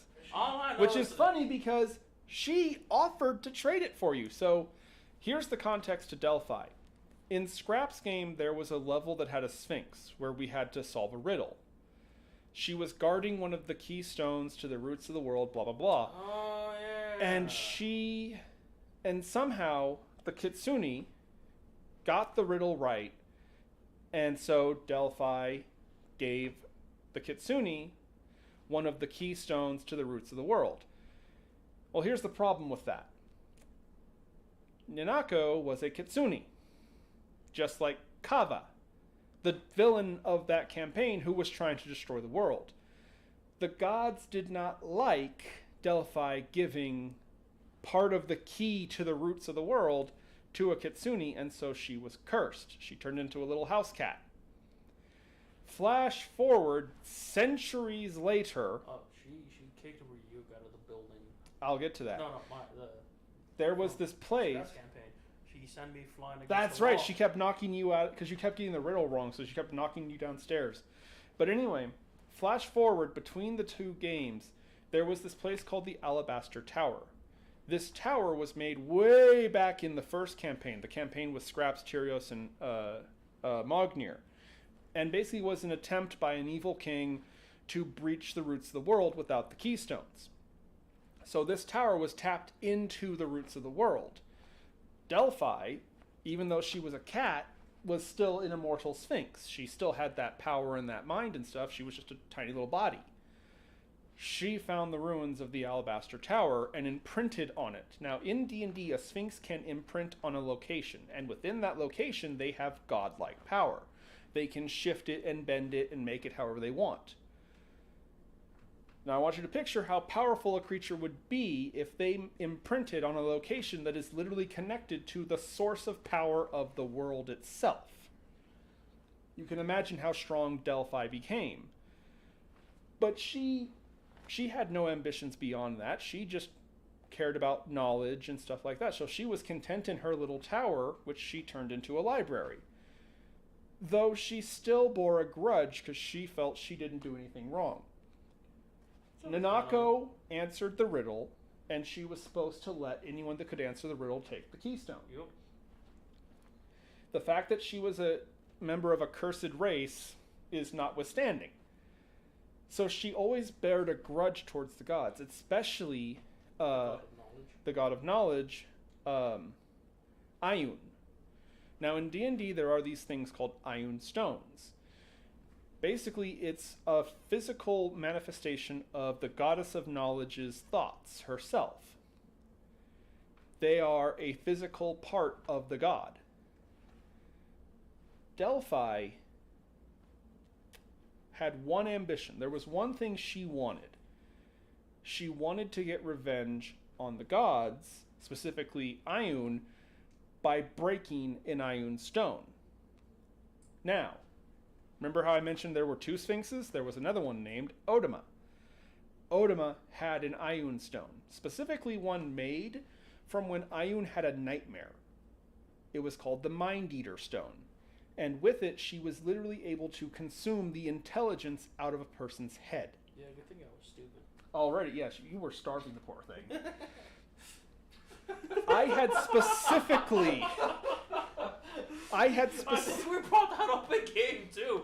She tried and like... She was... Yeah, she was like, what is wrong with you? And that's when I brought up again. My intelligence score was like how low it was. But anyway, I had specifically put in play... Oh, God. Sorry. Would you stop messing with my poor dog?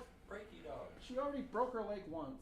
Anyway, so the idea was I had put these two characters in place because the idea would be to, if you wanted to do Delphi's quest, you would have to go fight Odama and take her stone and bring it to Delphi.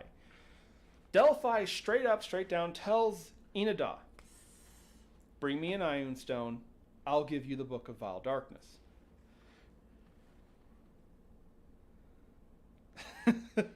Yeah, Sean doesn't like sphinxes for some reason. I love sphinxes. I think they're a really cool species.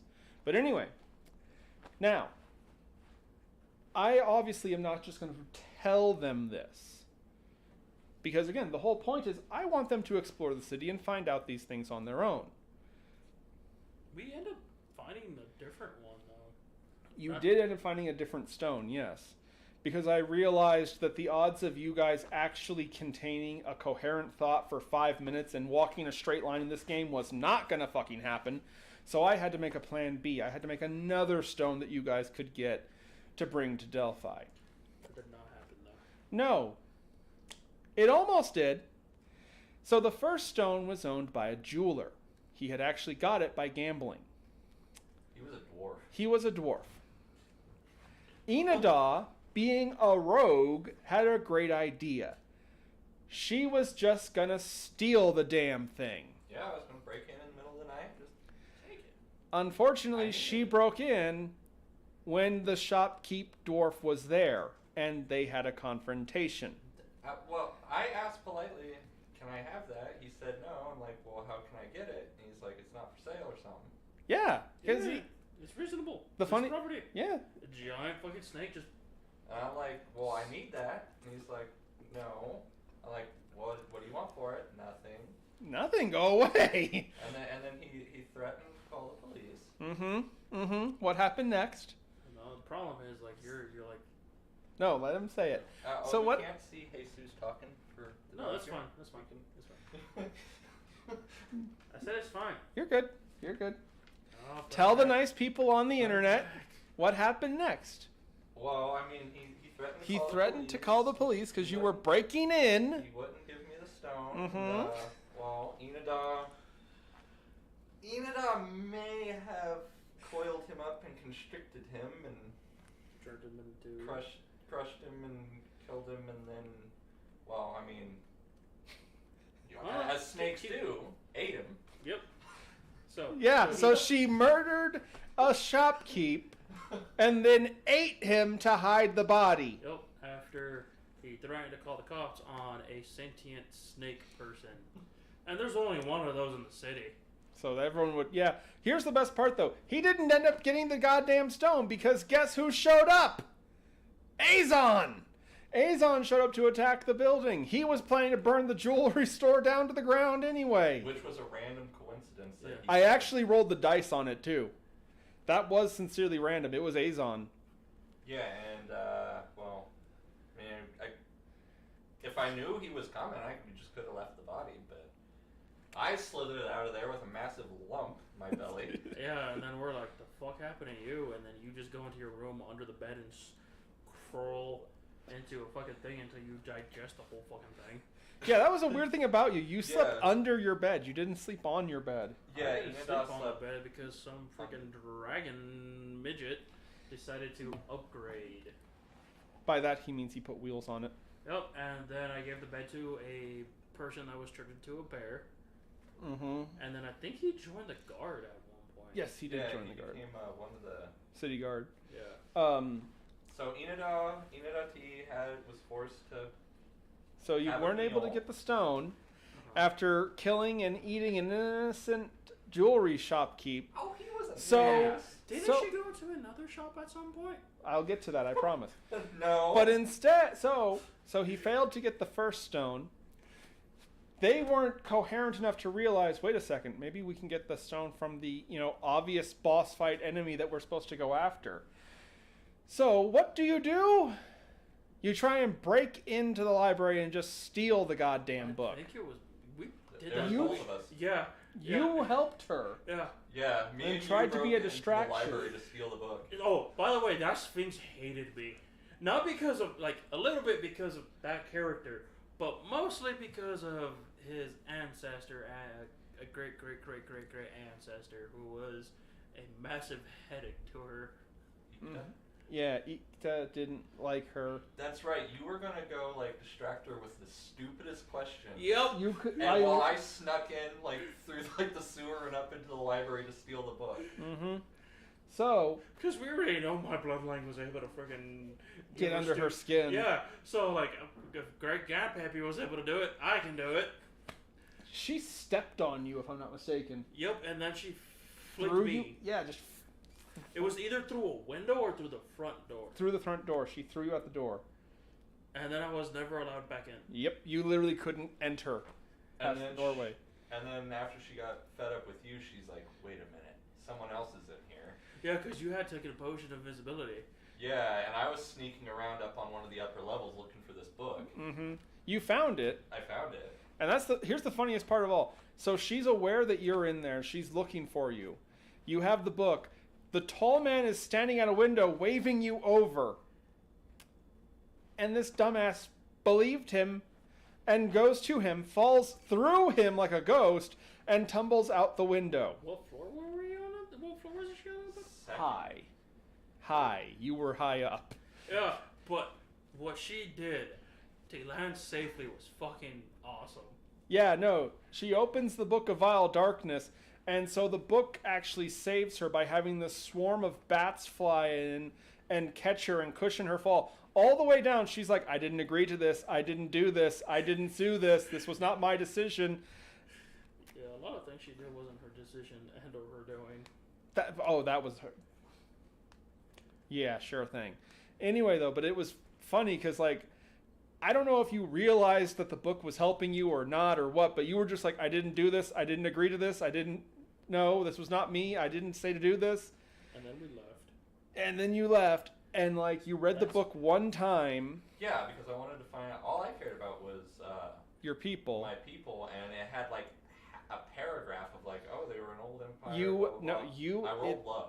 Yeah, you rolled low, and you weren't really that evil aside from one thing of murder, which, what is one murder to the Book of Vile Darkness? It's Nothing.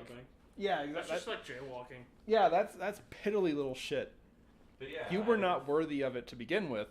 But I felt it. It showed you how your people's empire was destroyed by the gods. That's right. And after that, you literally just threw it through a window into the library. Yeah, no, so I felt it having a dark effect on me, and it didn't really tell me anything I didn't know. I'm like, you know what? I don't want this thing. So I went back to the library while Odima was sleeping, and I threw it through the window, and it like hit her in the face. Yeah, you hit her with it. And then I ran, and she was her like power, so mad. Yeah, but her power couldn't extend outside of her library. Because outside the library, she would just be a little house cat again. So she couldn't do anything as long as you didn't go in the library. Yeah, so the book that just got stolen just came crashing through her window and Alright, hit her in did the she face. even know it was stolen? Yes, she Yeah. knew. She knew. And she knew who. No, to be fair, she didn't see you. She may have suspected it. She suspected someone from the group. She- 'cause my dumbass. Yeah. I thought she knew it was me. No, she suspected it was one of us. Oh. She knew it was one of you idiots. And I think Scraps went back in there and she like confronted him and he's like, "What?" Yeah, he literally was like, I don't know what, because this happened in one of the games that he wasn't there, so he literally didn't see this. He literally had no clue what was going on, and she actually did believe him, so she didn't hurt him or anything. But you are lucky she had so much patience. Like, sincerely, I was like, she could absolutely destroy this guy. Did she even meet any of the other two or no? Or did we just stop going to the library? The dwarven cleric never went in there. Etchy went there once, and I guess he decided he didn't like her either. I don't know. Scraps went in. Yeah, he was the only one that Did she. Grim go in there at all? No. I don't think it ever came up. Yeah, it never came up. Huh. Grim never went there. Or Or the lion dude, Yeah. whose name I can't remember. But yeah, Inada and Ryuk stayed away from it. After that, and probably a good idea. But anyway, Scraps went back a bunch though. but before we move on from my campaign into one final chapter of D&D, because I want to get this wrapped up for tonight. I want to get this done. I don't want there to be a fourth D&D Adventures episode, even though we're already way over time. That's okay. Buckle up, kids. This is going to be a long one. There was one other incident that I want to bring up with you, my murderous little serpentine friend. Oh, my heroic victory at the Battle of Old Town? No, just before that happened. You had gotten a horse. Yeah, my horse friend. So, he gets a horse. And this he... is after Ryuk and Grim. Yeah, this is when we get the lion dude who's no one can remember his name. Oh, the one moving forward. I This remember... is toward the end of the game. Towards the end of the Sorry game. to keep you. And I remember you were going to ride out of town to go somewhere. And I mentioned that there was a potion shop. So you went and got some feed for your horse. And I'm going to quote here. You said to your horse, because by this point he had gained levels in Druid so he could talk to animals. And he told his horse, and I quote, "You wait here and have breakfast. I'm going to go get myself some breakfast, and I'll be right back." And he proceeds to go to the potion shop, which has a dwarven shopkeep. And you can all tell where this is going. And if you knew anything about this, he would have had a problem with it. If who did? My character. Oh yeah, Ryuk did not know about this. yeah, Ryu. Nor did your lion. Or Grim. Nobody knew about what you did to the dwarves. Only Anyway, now Nothing was you proven. were asking for a bunch of stuff, and I remember correctly, you wanted like poisons. Yes, I wanted poisons. Because I was going to poison somebody. Was it Jim Nee? Odima's friend? Maybe? But yeah, I wanted poisons.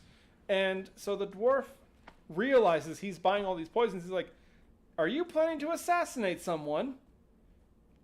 Wait a minute, you're a defender of Boldham. You're really close to the Lord of the City. Yeah, to the You're king. trying to kill Lord Gales." And I'm like, no. Who was I? I was trying to poison someone. One of the Yeah, bad guys. but you wouldn't just say that. He thought you were trying to poison Gales. And so, what do you do, chat? Obviously. This was all 5e, Donson. Yeah, this was all 5e. But anyway, so, being accused of trying to be an assassin of the Lord of the City, what did you do, Inada? I told him I was not going to kill or poison the king or anyone in the city, and he's like, well, I'm calling the police. I'm calling the guards. And I had no choice but to constrict him, crush him, and eat him. Yeah, because I'm noticing a trend. Oh, Sean's not falling for your shit. I stand with the Sean. That guy was a jerk. So, while Inadal is eating him, and I had one of the greatest Slowly moments. consuming him. I had one of the greatest inspirations of comedy ever. So she's behind the counter eating this dwarf, and the tall man walks in. And what did he say? Hello, I'm a inconvenient nosy neighbor. Just here to check up on the old man. Just here to check up on the old man, yeah. And he steps around the corner and sees that and goes, Yowie wowie! Wait a minute. Shopkeep. Inventory. Shopkeep. Free inventory!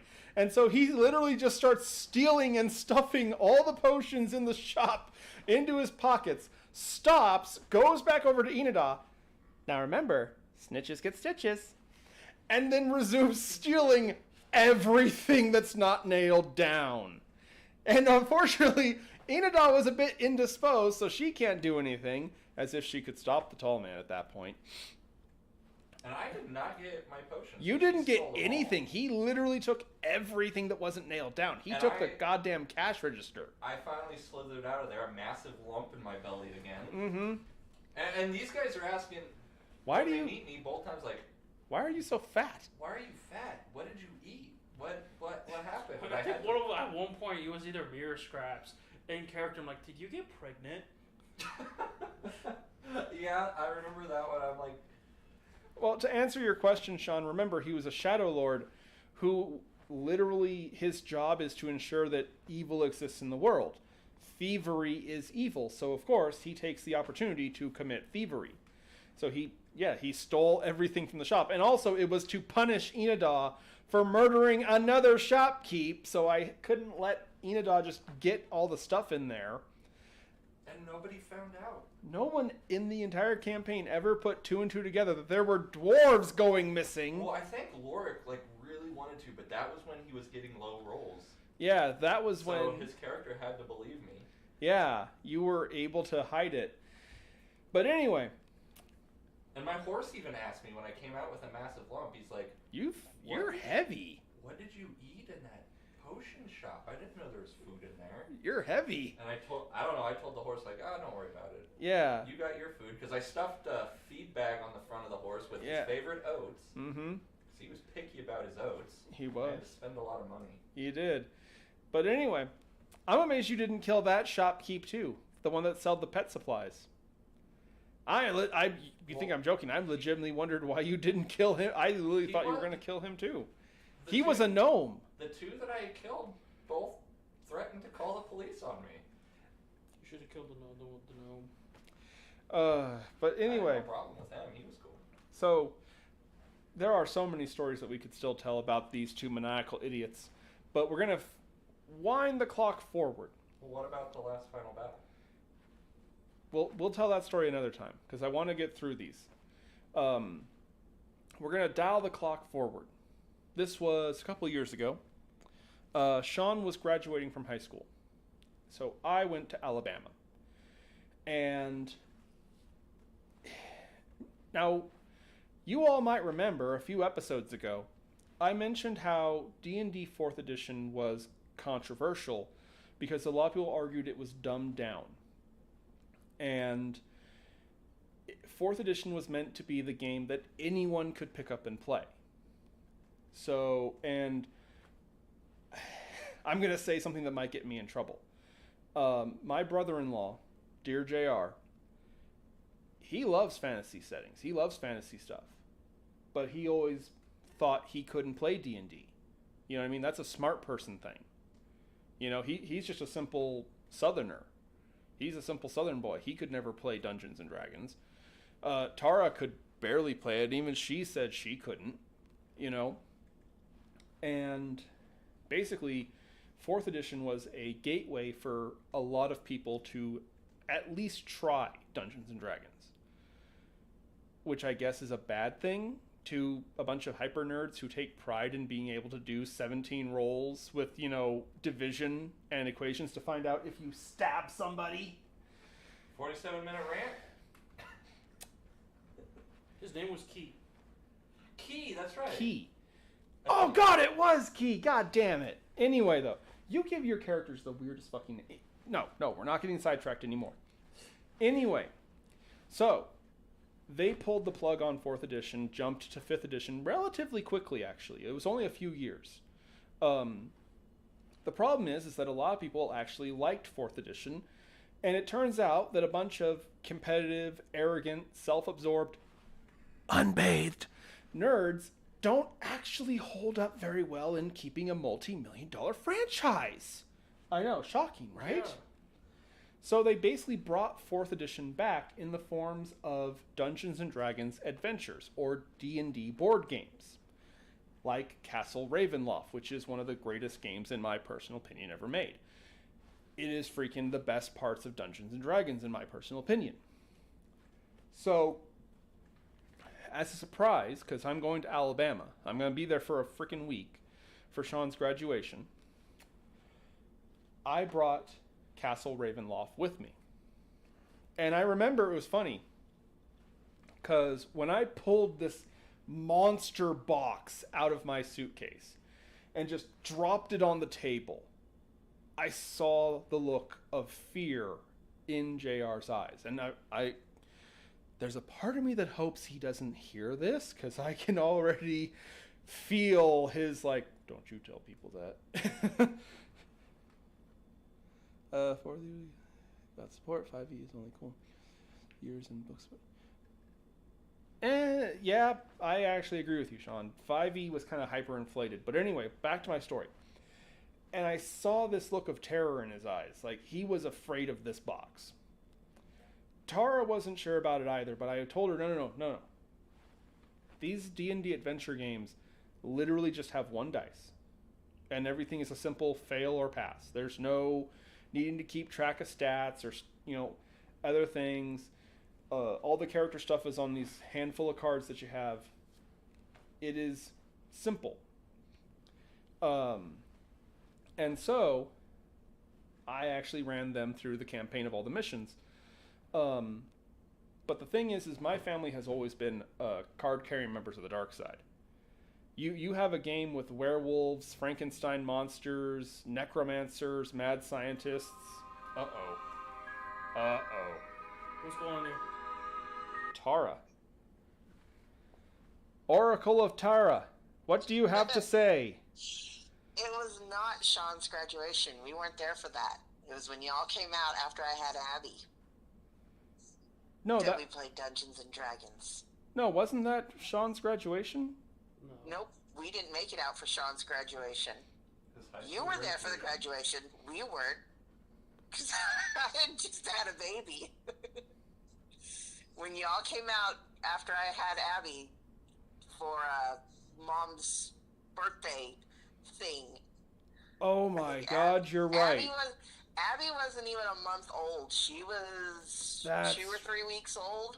That's when y'all right. Came out, I had to take a bus to get to you guys. Sean's graduation, I flew, and I couldn't bring the D&D game with me because it would have been too heavy. Okay. You took the bus because your dumb butt, you slipped up and put in the group chat that you were getting on the bus to go. And I'm like, where are you going? That's right. It was going to be a surprise and everything. Uh-huh. Okay, fine. Fair enough. Fair enough. You are correct on that. I was wrong about the time. Losing your memory there, old man? Losing your characters, young man? Hey, they're meant to be lost. Except Key. Key was the only one that didn't die. Key didn't die. But anyway, thank you for that correction, Tara. You're welcome. How is I still want my damn wolf. How is the big elf, by the way? He's good. He's actually back to work now. He finally got to go back to work last week. Wunderbar. Is he listening in? No, he's in the other room watching Avatar. Okay. Here's the cute part. Okay, so since he got his kidney transplant, I was joking around saying how a lot of people have gotten transplants. They sit there and holler that, now they picked up these weird hobbies and crap like that, and then find out the donor had that same hobby or whatever the hell. We're picking on JR because now he's starting to watch anime with Dakota and me. Fuck yeah! Apparently, he picked up a good hobby. His kidney donor loved anime. Ah! I'm like, yes! We got him! Wait, what kind of genres is he watching right now? Right now he's watching Avatar The Last Airbender. but he absolutely adores Demon Slayer. And we're also watching Attack on Titan. Okay, I'll send a list to Kristoff so he can send it over your way, and he can for recommendations. Awesome. Anyway, though, I gotta finish this story up because we do have to, have this show end sometime tonight. Yes, I know. I'll also send. But in my defense, it was 4 a.m. when we were playing. I just had a baby. I was tired, and you wouldn't let me have my fragging wolf. That's right. You kept trying to tame a wolf. I kept trying to tame a wolf like 4 different times, and I kept not. You had she had just given a baby. She failed the rules. But she had just given a baby. It's exceptions to the rules, sir. Oh, it gets worse. It gets worse. Let me tell the story. Go for it. Yeah, you want to stay on the phone or? Sure, why not? What the hell? Why not? Anyway, so my family has always been card-carrying members of the dark side. You have us playing a game with vampires and Frankenstein monsters and ghosts and mad scientists and crap like that. We're going to want to be friends with those guys. Screw the peasants. Screw the farmers and the angry mob of villagers and crap like that. So I completely turned it on its ear and was doing a completely original campaign, basically just using the missions. And here's the funny thing. Tara wanted to tame a wolf because she had heard the stories of Moon and all these other animal companions that had joined other games. We did go along, brah. They were cute and fluffy. I wanted a wolf. But I was even allowing her to try dice rolls to tame them. And I'm sorry, dude, the dice said no. But here's the funny thing. So one of the adventures, they stumbled upon these 2 kobolds, little lizard dudes, and Sean tries to befriend one, gets a net 20 to convert it to begin worshiping the dwarven gods. Literally, the kobolds saw the light and found religion. JR was playing a dragonborn warrior, which is a big lizard. He also got a net 20 to talk to this kobold, and the kobold thought JR was its daddy. Thus was born Bob the kobold, who became a worshiper of the dwarven gods, and Junior. That's adorable. Bob died that same adventure, instantaneously killed by a hag. Poor Which Bob. made Sean's dwarven cleric completely go berserk and just start annihilating this freaking old bag. I think me and your brother-in-law would get along. JR is a good man. You never gave Enidar any old bags to get. Anyway, Great JR, job. and here's the funny thing. JR, I always respected JR. Me and him come from very different worlds. We have very different philosophies. But I always respected him. He was the father of my nephews, my niece. I'm going to be completely honest, and maybe this is a bit cringy, but I'm going to say it anyway. I feel like we actually became friends over that D&D game. Because he... Changed something, all right. No, I mean this sincerely. Oh, yeah. He got more into that game than you or Sean.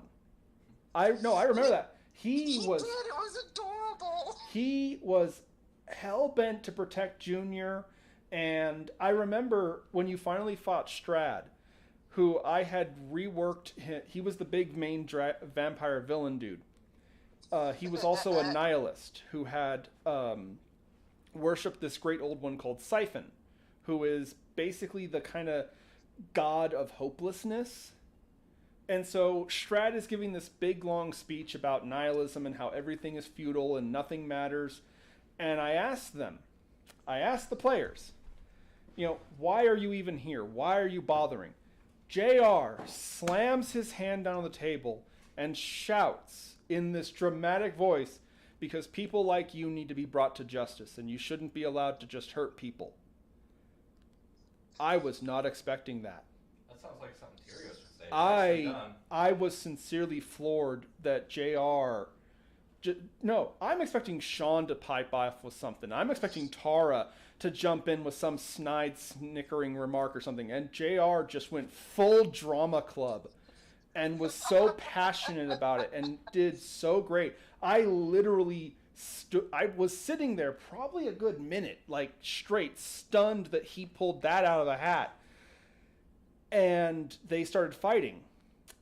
Now, in Ravenloft, you're not really supposed to let the players keep treasure from mission to mission, but I always thought that was dumb, so I ignored that rule, and any treasures they picked up in previous missions, I let them keep. And in one of these missions, Tara here found a wand of teleportation. Now, allow me to explain.